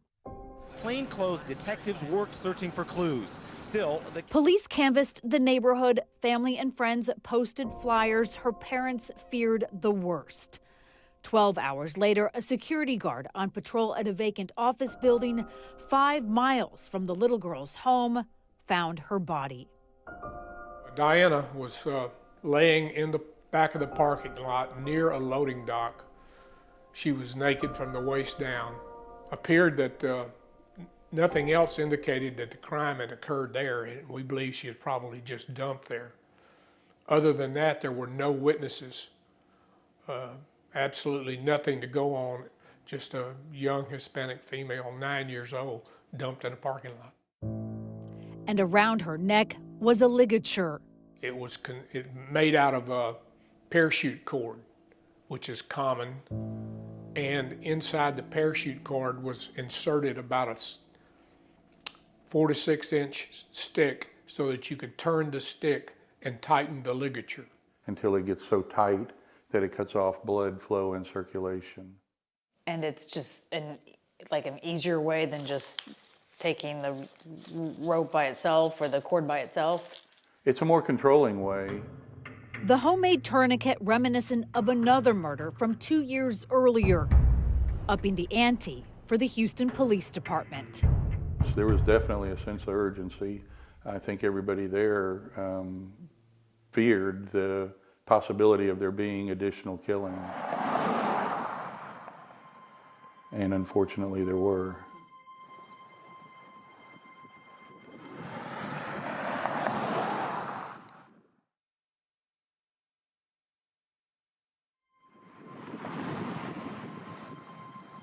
About 30 years ago, 34 years ago almost, yeah, when I first started. Back then I was off on Tuesdays and Wednesdays, so I was out here Mondays, Thursdays, and Fridays. Patrick Bolger is a bus driver for Metro, Houston's public transit. He drives a different route now, but in 1992... She was a regular in the morning. Every morning he stopped here before 6 a.m. and Maria del Carmen Estrada, a petite single mother who worked 2 jobs, was waiting. I remember her being quiet. She didn't speak any English. So every morning when she'd get on the bus, I would tell her good morning, and she would just pay her fare and go sit down. And finally I got her to break, and she finally started, telling me good morning. On April 16, 1992, Bolger made the stop, but there was no Carmen. When she wasn't there, I said, that's weird, she's always here. And so that morning I just waited. My passengers were asleep, basically, because they all got off at Gessner, and so I said, I'll give her a few minutes. I gave her about 5 minutes. And I kept on looking and kept on looking to see if she was coming, and she just never showed up. And I said, well, I got to go. The body of the 21-year-old who had immigrated to Houston just a year earlier was found later that morning, dumped behind a Dairy Queen just down the street from the bus stop. She had been sexually assaulted and strangled to death. I was shocked. I was shocked, who would do something like that to her? She never bothered nobody. Police recovered DNA from Carmen's body, worked possible leads, but the case went cold. 2 years later, the murder of Diana Rebillard gave police a connection, one that wasn't shared with the public. And it wasn't until the Rebillard case in 1994, a couple of years later, happened where they connected the MO based on the ligature, and that's when they expanded the number of people working on the case. It went from just 1 pair to several pair. Retired Houston Police Homicide Detective Dee Dee Shirley remembers working long hours on Diana's case. We did find a witness that had seen a white van near where she was abducted, but there was no plates listed, no description of any any drivers or passengers. So we had no place to go on that. We spent probably anywhere between 3 to 4 months looking for leads and trying to find somewhere to go, but there was no place to go. There was a child killer they were desperate to find, but workable leads dried up. Eventually, as bad as I hate to say it, you got to lay it down and wait for something to happen because you got other cases coming in. So it kind of went cold. Went cold. In 1994, homicide numbers in Houston, once considered the murder capital of the U.S., were on the way down. But by the following year, there would be questions about whether a serial killer was on the prowl. Although there are some similarities, we feel that there are enough differences in the cases that make them unique in themselves.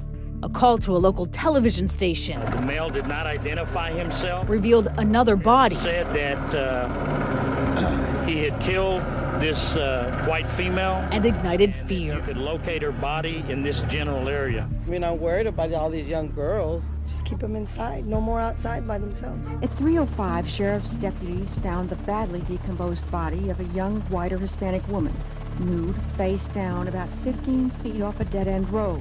There was a call to the TV station, and the person that took the call was smart enough to figure out, hey, I'm talking to somebody that might be the killer here. He knows way too much. It was July 14th, 1995. Investigators headed out to the area the caller reported, a brushy field outside Houston city limits in Harris County. Days earlier, 16-year-old Dana Sanchez, a student at Waltrip High School, had plans to meet up with her boyfriend and promised to call her best friend when she arrived. She told me she wasn't there.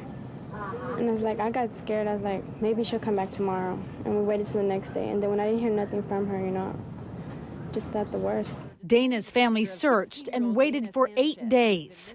At the direction of the mystery caller, the teen's badly decomposed body was found in the field, a yellow rope around her neck. Why does a person like him, why do they call the TV station? Why does that happen?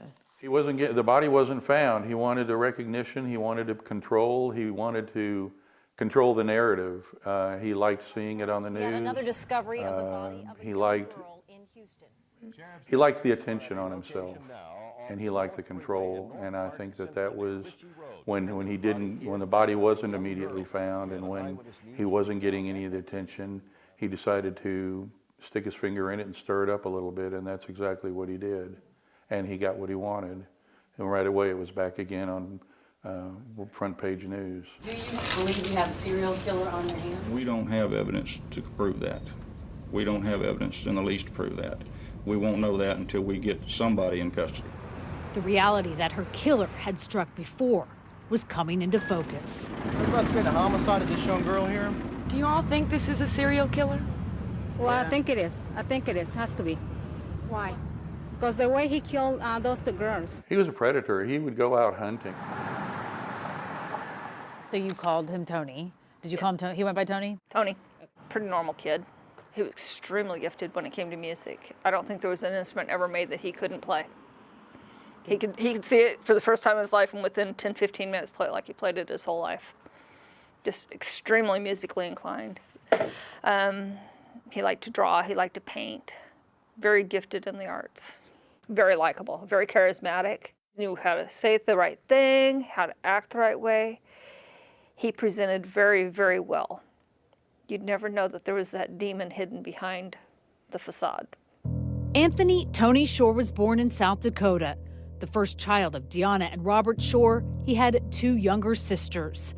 The family moved a lot for their father's job. Kansas, Oklahoma, New York, California, Texas, Alabama, and Georgia had all been home. I would say growing up that we were pretty close because there really wasn't an opportunity to get to really know other kids. Not living anywhere very long. The word that comes to mind is sorrow. Gina Shore was younger than Tony by 2 years. It's so sad that he had to be that way. He didn't like sports, she said. He was creative and charming, but she said he also exhibited antisocial behavior. Gina remembers a violent incident with a cat. He also enlisted her help to gain access to girls. I just thought my brother had crushes on girls, and he'd convince me to go up and knock on their door. And, hey, can you go up and knock on their door and see if their daughter will come out? Because I'm afraid to go up there. And every single one of those girls went on out. Oh, okay, you know, because it looked better to their mom that a girl was asking them to come outside. And of course, he was a cute boy. And what would he do? Molest them. He'd grab them. I guess it's typical boy stuff to some extent, but it's still not okay. In today's society, it's really not okay. He'd try to grab them and kiss them and grope them and whatever else. The parents divorced, and Tony went to live with their father in Texas. He took some classes at a junior college and then got a job working for a phone company. By 21, he was married. He was a father of 2 daughters. Within 2 years, there was Amber, who was the oldest, and Tiffany. I guess I wasn't as close to them until I guess after, well, Tiffany I was somewhat close to. I met her when she was 5 years old the first time, and kind of instant bond with her, but really didn't get to know her too much until probably 1995, 97 when they came out to live on the West Coast. It was then that Tiffany revealed the unthinkable, the beginning of Tony Shore's end.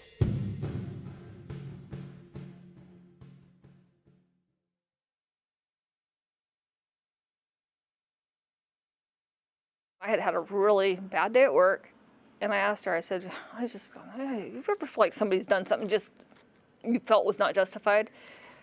She went sheet white and started telling me everything my brother had been doing to her. And what did she tell you he was doing to her? Mostly molestation. The abuse had gone on for years, Tiffany said. Tony and the girl's mother had divorced. He was granted custody. There was quite a period of time when he was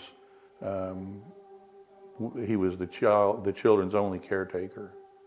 So he was able to get away with everything just shy of murder. Though initially charged with aggravated sexual assault of a child, in 1998, Shore pleaded no contest to indecency with a child for molesting Tiffany and another juvenile. It was a good deal for him. Avoiding prison time, he was sentenced to 8 years probation and was required to submit his DNA to police, attend a sex offender treatment program, and register as a sex offender, which by law would prohibit him from living near children. But there was an exception to that 100-yard rule. Because Shore had lived in his home prior to the plea, Judge Hughes allowed him to remain there, even though he lives right across the street from the Field Elementary School playground. But a year later, Shore was the subject of a news report exposing a judge's decision that exempted him from that restriction. The registered sex offender was allowed to remain in his home despite it being across the street from an elementary school. Parents were livid. They ought to put a sign in front of his house. Child molester lives here. And when confronted, Shore denied allegations that he walked around the school. Some people have said, though, that they've seen you walking your dogs around the vicinity of the school. That's not true. No? No, I walk my dog that direction and I'm always supervised. We need to know who is in our neighborhood. 4 years later, neighbors would find out how dangerous Tony Shore was. He was not remorseful. He is an evil man, okay? I wish I could share with you guys what he told us, but it's unspeakable. All right, Tony, I'm going to turn the tape on now. This is Sergeant John Swain, Houston Police Homicide. It is, I guess, now October the 25th of 2003. It's about 8 minutes after midnight. I'm here in the Homicide Division, 1200 Travis, an interview. I'm talking to Tony Shore. Anthony Allen Shore, okay. For the record. All right, great. What I want to do, first of all, can I call you Tony? Is that right? That's fine. Well, we had reason to believe the cases were connected. We did not have any reason to believe that Anthony Shore was connected to the cases. We had no reason to believe that he was even associated with any of these cases at that time. After 2 independent audits found problems with the lab's record-keeping and handling of samples. In 2002, the Houston Police Department's crime lab was embroiled in controversy. A state audit revealed poorly trained employees evidence that was improperly stored, and other problems in the DNA section that ultimately shut it down. It was an embarrassment to the city, but perhaps the best thing that happened in the murder cases of 21-year-old Carmen Estrada in 1992, 9-year-old Dinah Rebillar in 1994, and 16-year-old Dana Sanchez the following year. With the DNA section of the crime lab shuttered, police decided to have the DNA that was lifted from Estrada's body analyzed one more time. It was sent to a private lab and was compared to profiles in a nationwide database, and in 2003, we were able to subject it to new technology, and I think that was the difference in this case.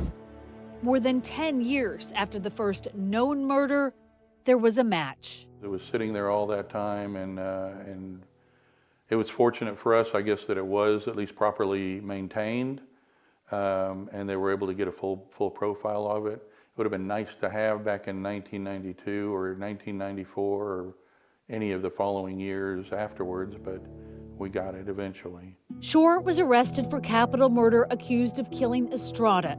He was taken to police headquarters in downtown Houston, where he was placed in an interview room and would eventually reveal the extent of his depravity. Retired homicide detective Todd Miller remembers Shore as controlling and manipulative. So everybody else was done talking to him, so I thought I would give it a try and see what happened. So I talked to him and initially got absolutely nowhere.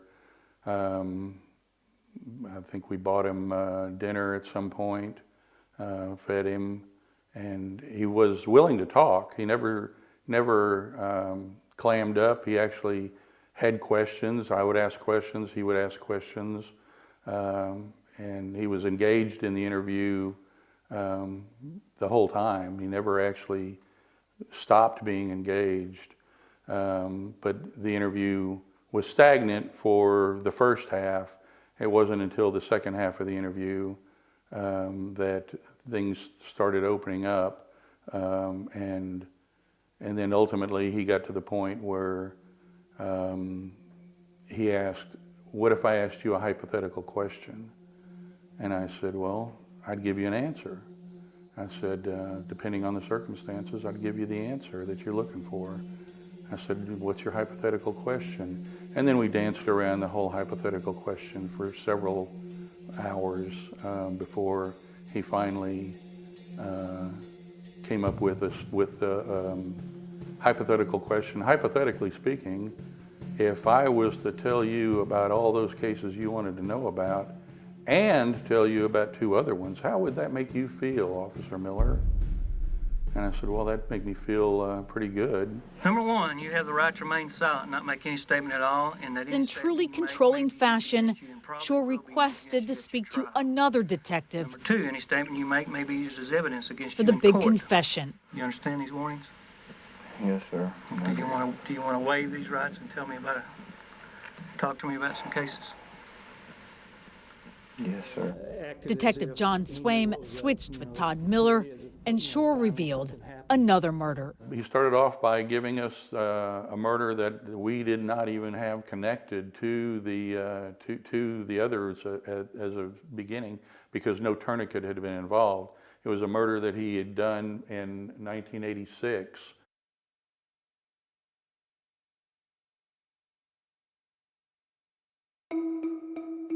Laura Tremblay was 15 years old and targeted as she was walking to a metro bus stop for her daily ride to school. In September of 1986, her body was found dumped behind a Mexican restaurant that today is no longer there.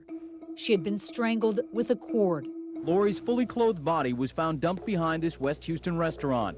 Police say she had been strangled. A week later, her grieving mother blamed the school district for not providing transportation to get Lori to school. I'm angry at what I had to go through and what was never provided. And I'm angry that somebody picked my daughter out and killed her. 17 years later, Shore confessed, telling police he would give her rides until one day when he couldn't contain himself. I undid her bra. Everything got out of hand. She freaked out, and we got into a fight. I tried to knock her out because I just really freaked out. It's not right. I'm not justifying it. It's hard to talk about. I took this cotton cord and I strangled her. And the cotton cord broke more than once. It wasn't working. That's all I had. Did you just use your hands, or did you use some kind of... It was a cord, ligature. Yeah, I know, but I mean, did you use them? Yeah, my hands. I Your cut hands? my fingers up since then. And you did that in the car, is that correct? In the car. And then what happened there? I mean, where... I panicked. Daylight came on, and I didn't know what to do. So I drove up behind the Nymphas there, and I pushed her out of the car. I just wanted to get away from the situation. In an eerily similar statement, Shore confessed to killing Carmen Estrada, the young single mother who worked 2 jobs. It got out of hand, and she freaked out, and I knew this was not. This was going to be real bad, and my life was forever. So I panicked, and once again, it was starting to become daylight. So to avoid discovery, again, I strangled her because I knew that. What did you strangle her with? I want to say a nylon ligature, a piece of cord. I don't remember. In 1994, his relationship with a live-in girlfriend was on the rocks, he told police. So he went out hunting for another victim. 9-year-old Diana Rebayar crossed his path. When I was unhappy and things weren't going well. And Diana Rebayar, that was a freaky, that's the sickest. I don't understand exactly. Too young, not developed. That was an opportunity, freaky thing that I don't know why I did that. But I remember seeing this girl walking along. What street you on? I want to say on Main Street. And I was going to molest her, and she fought like hell. Strangely, she fought like hell. I mean, just wouldn't go along with anything. Fought and fought. And I don't recall what type of cord or string or piece of wire or something. And I did the same thing. I knew I was and I don't know why. It kept happening. I couldn't stop it. I could say other voices in my head, but it seemed like it was my own sickness. And I tried to have sex with her, but it wasn't happening. It wasn't happening. She just fought so bad, and she's so small, and I just thought, God, you sick. What the hell is wrong with you? Why have you lost your mind? And at this point, I just wanted it to end. It's a 9-year-old girl, for crying out loud. This is not even a developed woman. This is a 9-year-old child, and he acts like they were in some sort of relationship. Give me a break. That's a bunch of BS, and that's, in his mind, it's a fantasy that he's playing in his mind. His 4th murder confession was for 16-year-old Dana Sanchez, who had set out to meet up with her boyfriend. I was driving around, and I saw this girl. I want to say she was wearing white coveralls and a striped shirt underneath. And she was mad. She had this look that she was angry and upset, and she was at a payphone. I just said, hey, would you like a ride? She says, man, I'm going to see my boyfriend somewhere. I forget where she told me. I said, no problem. She jumped right in. And we went driving. And we had conversation, and I had this same sick fantasy crap going through my mind, like there could be something, relationship there, or some type of thing between us. Shore told police he strangled her when she rejected his sexual advances. Once again, I knew that I couldn't stop. I knew there was nothing I could do to get out of this. And I used a ligature. Remember what it was? I want to say it was a yellow twisted nylon rope. And there was still one more case that police had not connected to him. The only case with a survivor. I think she kicked him so hard that he left. And I think that's why he didn't kill her. She saved her own life. I think she saved her own life. Absolutely.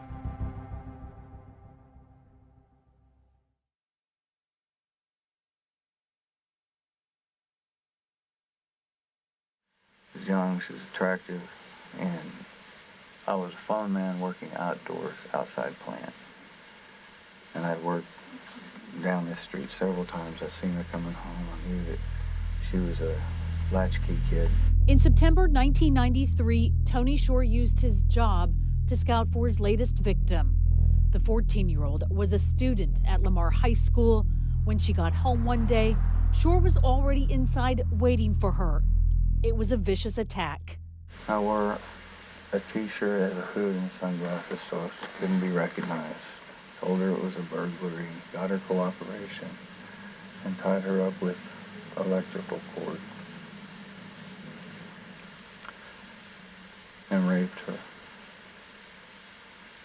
And then the resistance and the violence got out of hand. I told her that I knew how the police worked and this and that, and I told her to say that it was a short, fat black man, and that if I heard different, then I'd come back and take her family out, and I made a lot of threats and evilness. And when at the mention of the family thing, she started fighting and kicking. Only her hands were restrained as she started just going berserk. She fought back and survived. A police photo shows her head still wrapped in the duct tape Shore bound, and if that wasn't enough, he terrorized her afterward. There were phone calls that she received afterwards. It was him. She was positive it was him.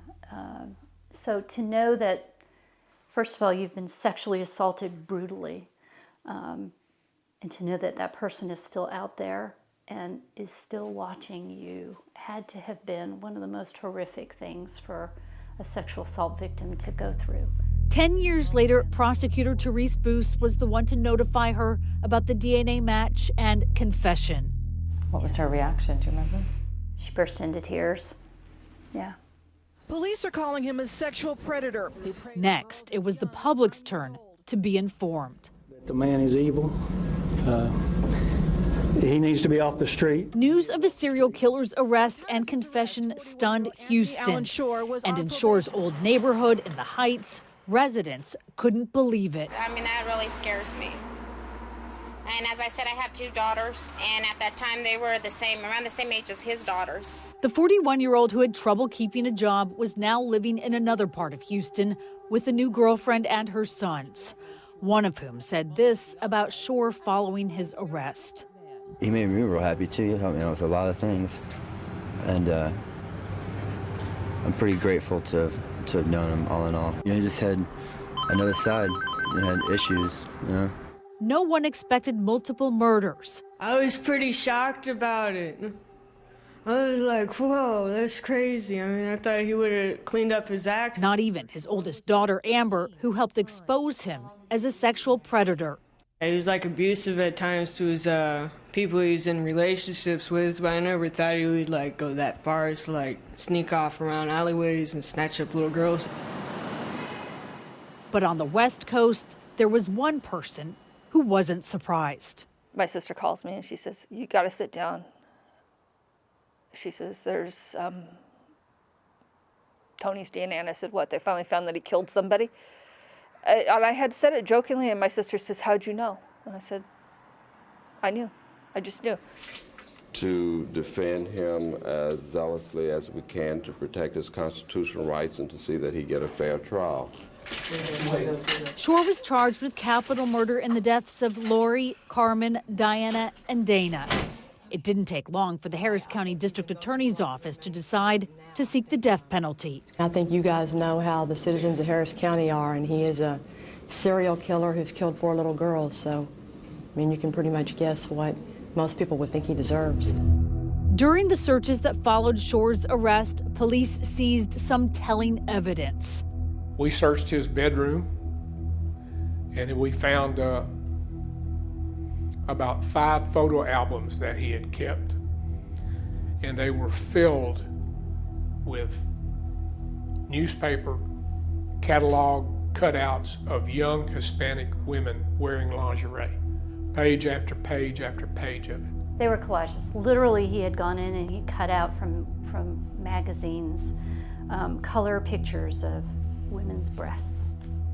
And there would be like a whole poster board, a large poster board of just breasts, all breasts. And I've also been through a lot of sex offender treatment therapy since this time. And In his confession, Shore referenced his time in sex offender treatment, a requirement of the plea deal in the molestation cases. I'm starting to understand some of the psychopathology behind my preoccupation. To police, he said he had learned something. His treatment work binder told a different story. Remember those cutouts? He hid some of them inside the folder. He was just gaming, totally gaming the program. Shore was denied bond on the capital murder charges and spent the next months at the Harris County Jail. His mother and sister Gina visiting him at least once. And I asked him, I said, why? He says, well, they've got it all wrong. He says, one of them was my girlfriend at the time, the 16-year-old girl. She was a groupie. And it was just a sex crime gone wrong, he said. And it's like, it's bizarre. It's bizarre. Plausible reasons for anything and everything. It was just a bad misunderstanding. I'm sorry, 9-year-old child, that's not a misunderstanding. He paints every one of his encounters with every one of his victims in a very positive light to begin with, right up until the point where he kills them. I mean, he's just a gentleman, and he's suave and debonair, and the ladies like him, right up until the point he kills them. That's him controlling what's going to be said about him as a person leading up to the murders. And I don't for a minute believe that any one of his victims fell for his crap. While awaiting trial, Shore penned a letter to his living girlfriend promising love and ecstasy, adoration and devotion. He also wrote of his plans to escape. The message was frenzied and impulsive. She gave the letter to police. When we were searching his house, after we completed the search, we spoke to her. And she, of course, she says, no way, he didn't do it. He didn't do it. My name is Gerald Burke. I represented Mr. Shore in his capital murder case. By October of 2004, a year after the DNA match, Shore stood trial. He was nice enough. He was straightforward enough. I don't think he ever lied to me. It was interesting. I don't think he ever lied to me. Gerald Burke was co-counsel. Therese Boos was one of 2 prosecutors. The case was massive. It had to be divided section by section, capital murder by aggravated sexual assault of a child, and then another murder. It was the only way to handle it. I mean, otherwise it would be totally overwhelming. We made the decision to try Estrada first. It was the easiest one to begin with because it's the one that got us to Anthony Shore. And you had the DNA match. So telling the story to the jury of how we got to Anthony Shore was easiest with her case. But they had to try it as a singular case, which meant the jury had no idea Shore was an accused serial killer. On the defense side, guilt or innocence seemed to be a foregone conclusion for Shore. He had already told his lawyers that he wanted to be sentenced to die. And what we were just trying to do is to get a lesser included offense. He had already made it clear, to us at least, that punishment was a foregone conclusion for him. Don't get ready for it, don't do anything for it. I'm not going to help you find anything. We're just, if they find me guilty of capital murder, that's just the way it goes. So there really wasn't a lot of work. To get to punishment, the punishment phase of that case would have required the state to find him guilty of a lesser included offense. So our position was he didn't kidnap the girl got in the car willingly, but when you lock the door not to let him out, it kind of goes south on you.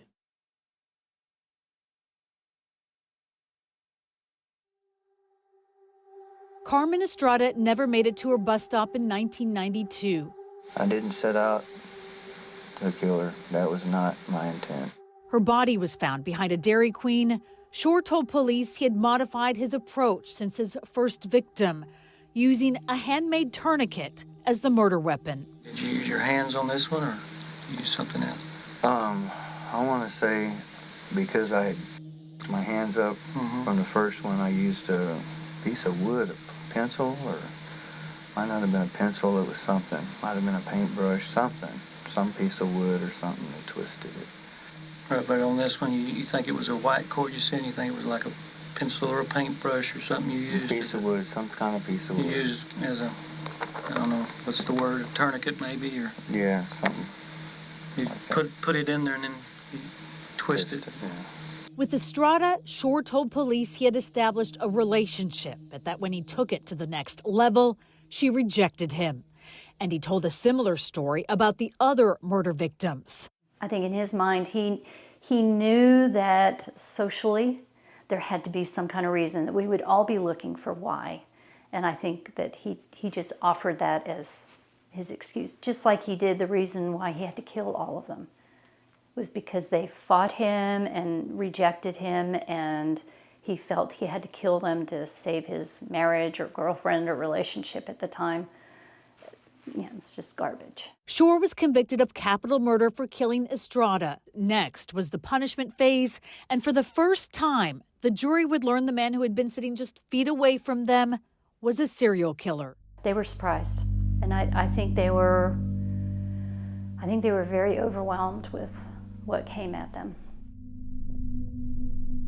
I hope he gets locked away and they throw away the keys. I hope he gets the death penalty or something. He's an evil, evil person. Nearly 10 years before Anthony Shore stood trial for capital murder, his other daughter, Tiffany, made an outcry. He would lock the doors and basically lock them into what was essentially a prison cell. And the things that he did were absolutely horrific. It just boggles my mind. As part of a plea deal to reduce the charges from aggravated sexual assault to indecency with the child, Shore was required to provide his DNA, which eventually led to his arrest for the murders of 4 women and girls: Lori Tremblay, Carmen Estrada, Diana Rebillar, and Dana Sanchez. It's all about the DNA. Because had that not happened, He could still be out there today. Both his daughters, then adults, testified during the punishment phase, facing in court the man who was supposed to protect them. how brave were they to do that? I was so proud of them. I was so proud of them that they spoke up in court. Well, his 2 daughters, Tiffany and Amber, they played such a significant role in this, and it's hard for me to even mention their names for how I feel about how courageous they were and what they really accomplished in this case. Prosecutor Therese Boos recalls one daughter's testimony as the only one that affected Shore's emotionless exterior. The jury was greatly moved by the teen who survived the brutal attack inside her home. It was hard to present that. I mean, that jury was crying. They were crying. I'm sorry.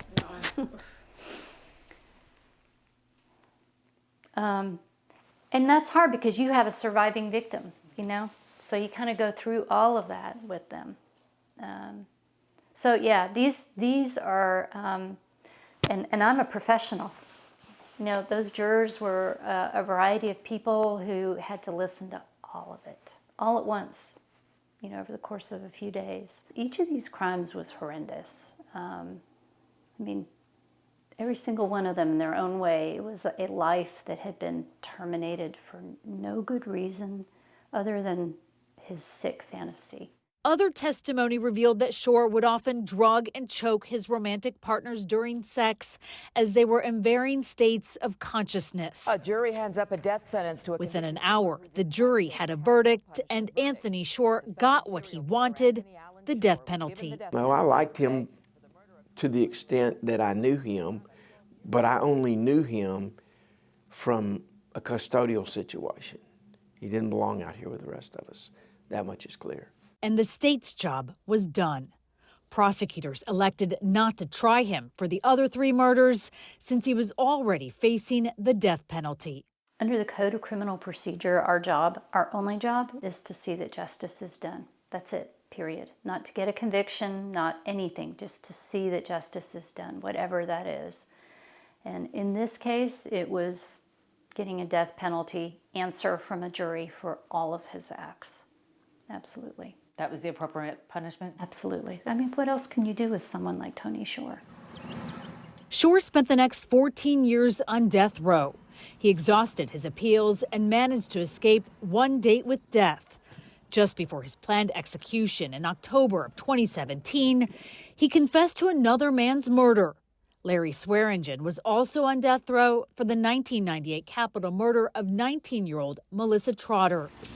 With the execution a go, a judge granted a last-minute stay. And quote his words, that if this was my day, God's will be done, and he's glad that he gets another 90 days.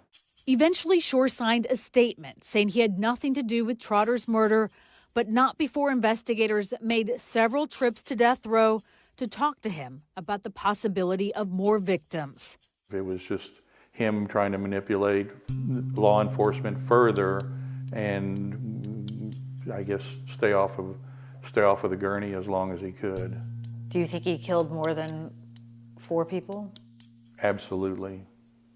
No doubt in my mind. 90 days later, Shore found himself in the death chamber. Remember these faces. This is who today is about. The first Texas execution, Anthony Allen Shore's reign of terror, in 2018, is officially over. He said that he could feel it, that it was hot, it was burning. And he goes, ooh, wee, is how he put it. Shore offered an apology to the families he tore apart and said he made his peace. He wanted his sister Gina to be there as a witness. Do you ever think about your brother? She declined. Sometimes, every once in a while.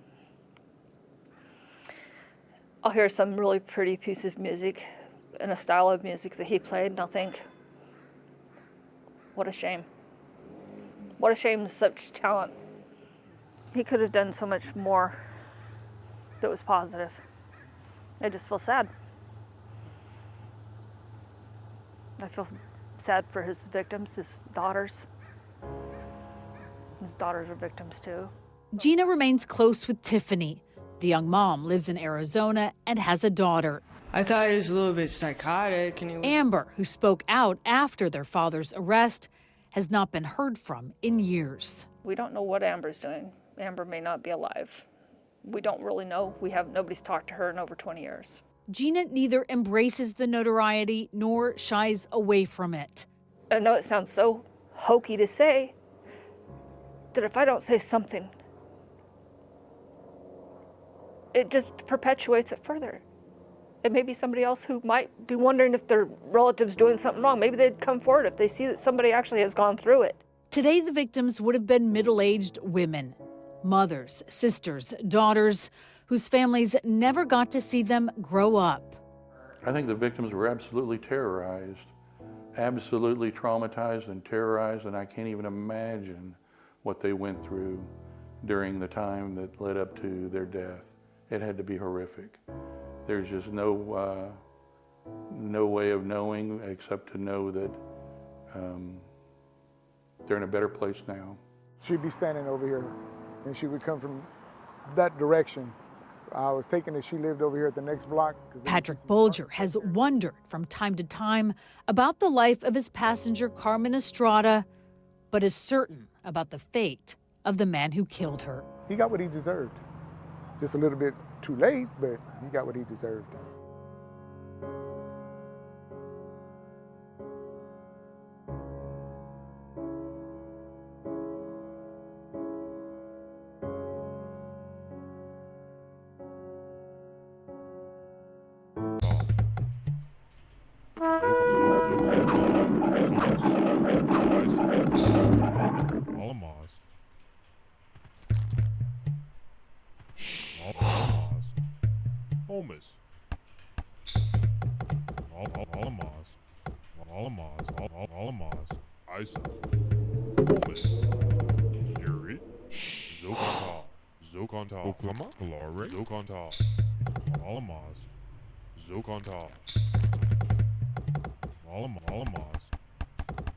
Holmes.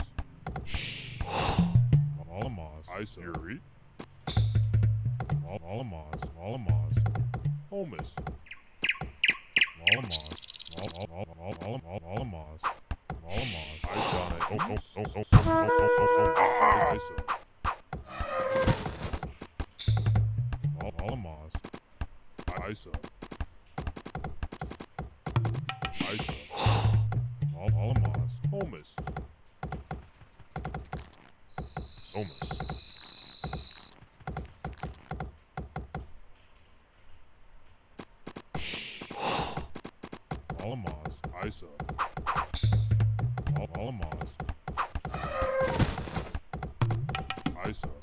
Isa.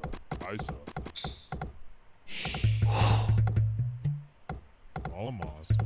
Holmes. Oklahoma. Glory. Zogonta.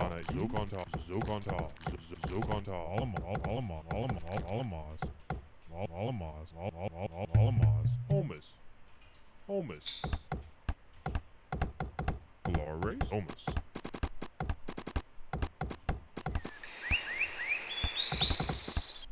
Oklahoma. Isa.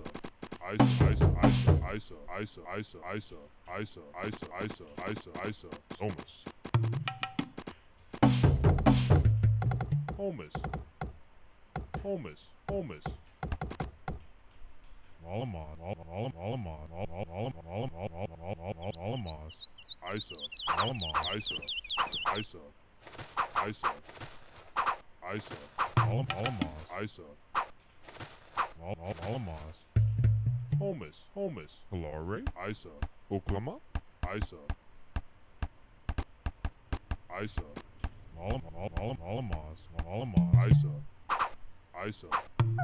Isa. Yuri. Isa.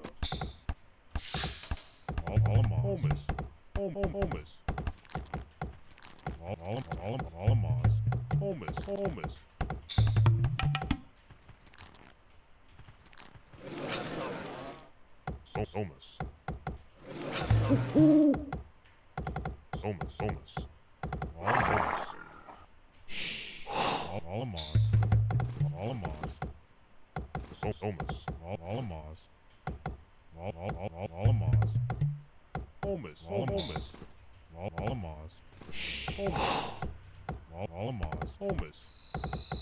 Yuri. Holmes. Oklahoma.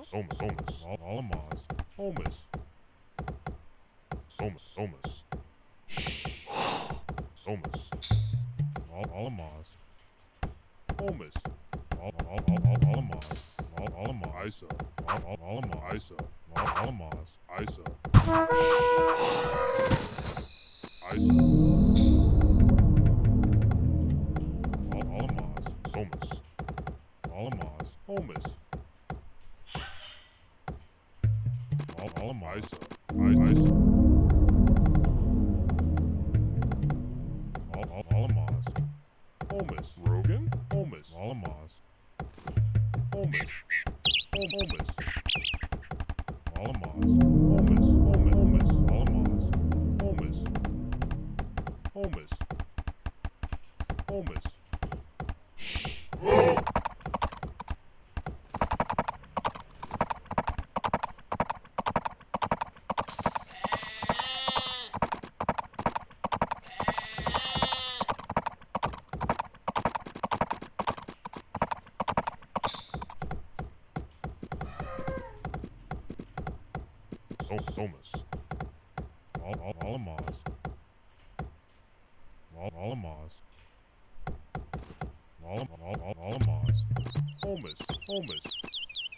Isa.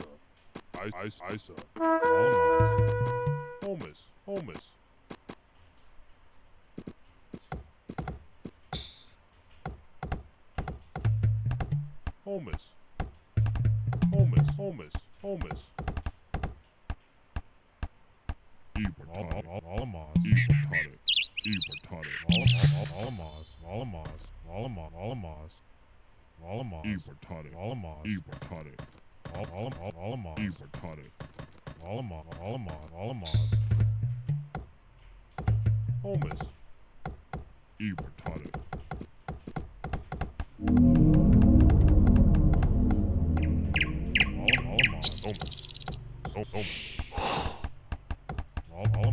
Homeless. Donna E. Alamos. Homeless.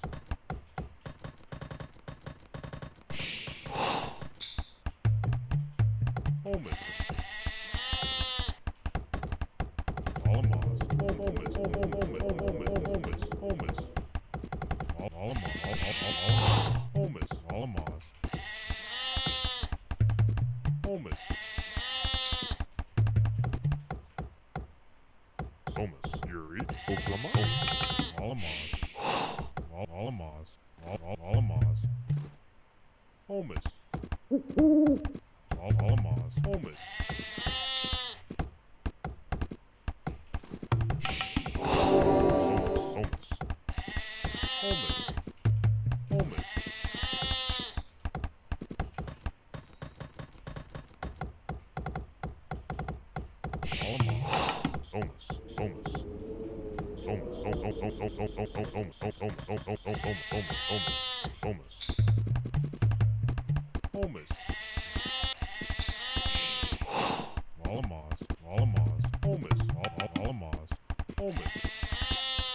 Immortality.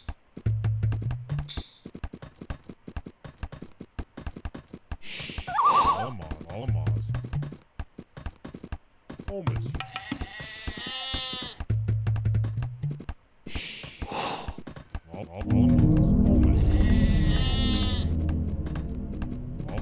Immortality.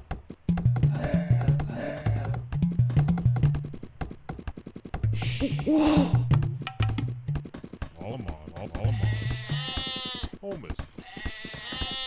Ready mod. Homeless. Alamos. Homeless. Alamos. Homeless. Homeless.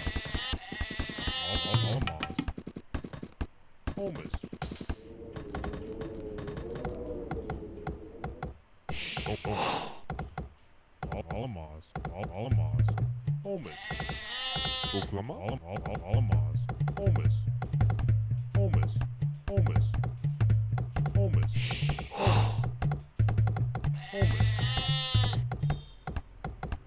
Alamos. Homeless.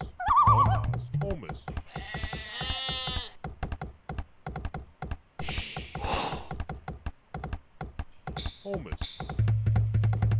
Homeless. Alamos. Homeless. Florida. Oklahoma. Homeless. Oklahoma. Alamos. Homeless. Homeless.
Homeless.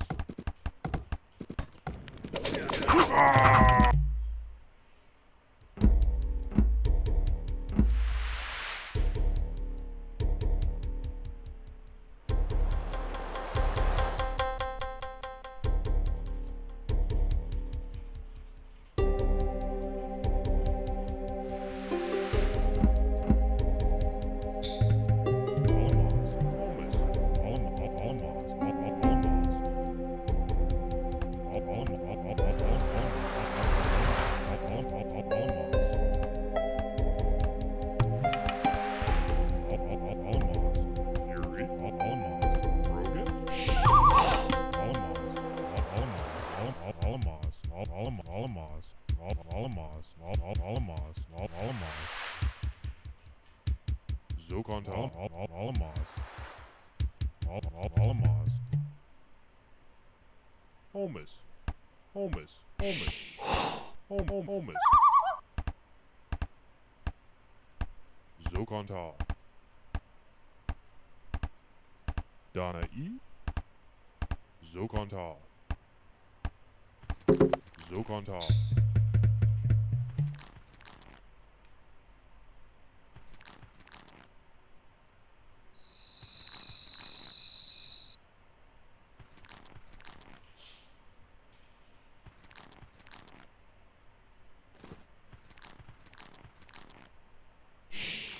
Alamos, Holmes,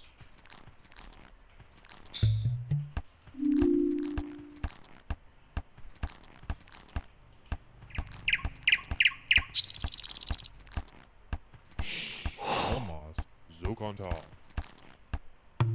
Alamos, Alamos, Alamos, Alamos, Alamos, Alamos, Holmes. Alamos, Isa, Alamos, Isa, Alamos, Isa, Alamos, Isa, Alamos, Alamos, Alamos, Holmes, Alamos, Alamos, Alamos, Alamos, Isa, Alamos, Alamos, Alamos, Alamos,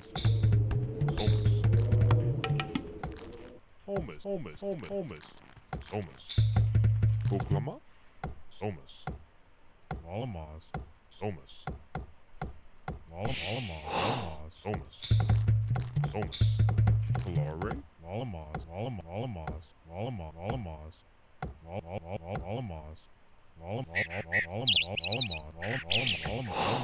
Alamos, Yuri, Alamos, Holmes, Holmes, Holmes, Holmes, Holmes, Alamos, Yuri, Alamos, Alamos, Alamos, Holmes, Calare, Alamos, Alamos,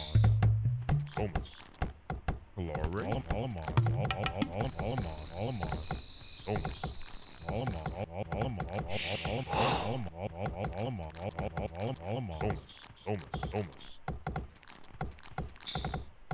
Isa, Alamos, Rogan, Alamos, Isa, Alamos, Isa, Alamos, Holmes, Alamos, Isa, Alamos, Isa, Rogan, Alamos, Holmes, Alamos, Rogan, Isa, Oklahoma, Alamos, Holmes, Alamos, Holmes, Donna E, Alamos, Holmes, Alamos, Alamos,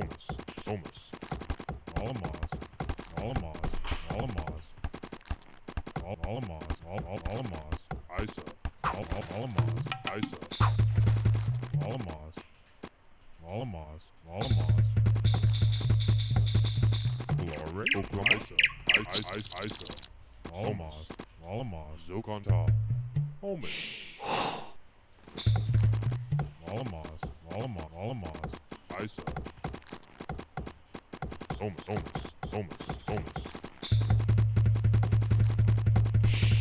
Rogan, Alamos,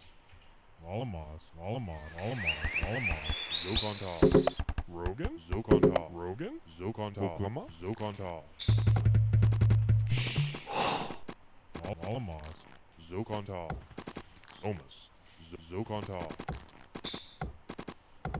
Holmes, Oklahoma, Zokontal, Holmes, Alamos, Holmes,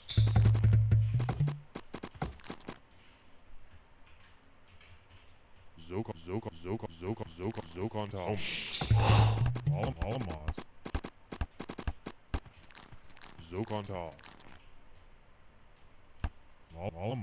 Alamos, Zokontal, Holmes,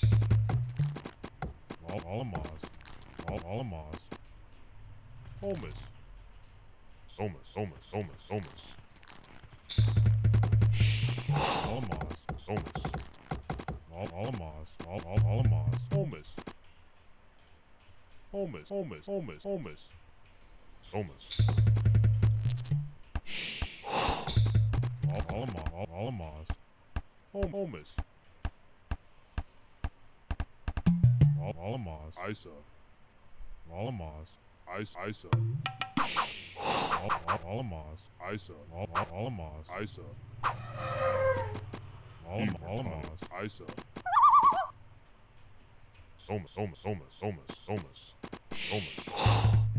Alamos. Alamos. Alamos. Alamos. Homeless. Homeless. Homeless. Alamos. Homeless. Homeless. Oklahoma. Homeless. Donna E. Homeless. Oklahoma. Oklahoma. Homeless. Laura. Homeless. Donna E.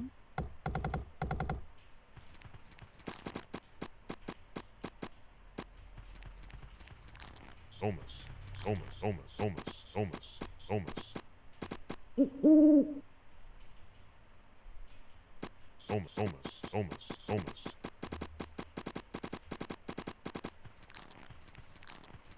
Alamos. Alamos. Homeless. Homeless. Homeless. Homeless. Homeless. Homeless. Homeless. Homeless. Homeless. Homeless. Alamos. Homeless. Isa. Homeless. Larissa. Homeless.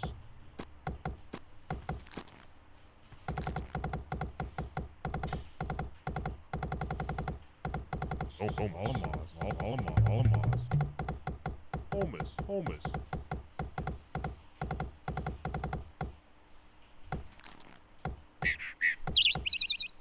Homeless. Homeless. Homeless. Homeless. Alamos. Alamos. Alamos. Homeless. Alamos. Homeless. Homeless. Rogan. Homeless. Homeless. Homeless. Homeless. Alamos. Alamos. Homeless. Alamos. Homeless. Homeless. Alamos. Homeless. Glory. Homeless. Alamos. Isa. Donna E. Isa. Alamos. Oklahoma. Ite. Homeless. Darwin. Homeless. Homeless. Alamos. Homeless. Homeless.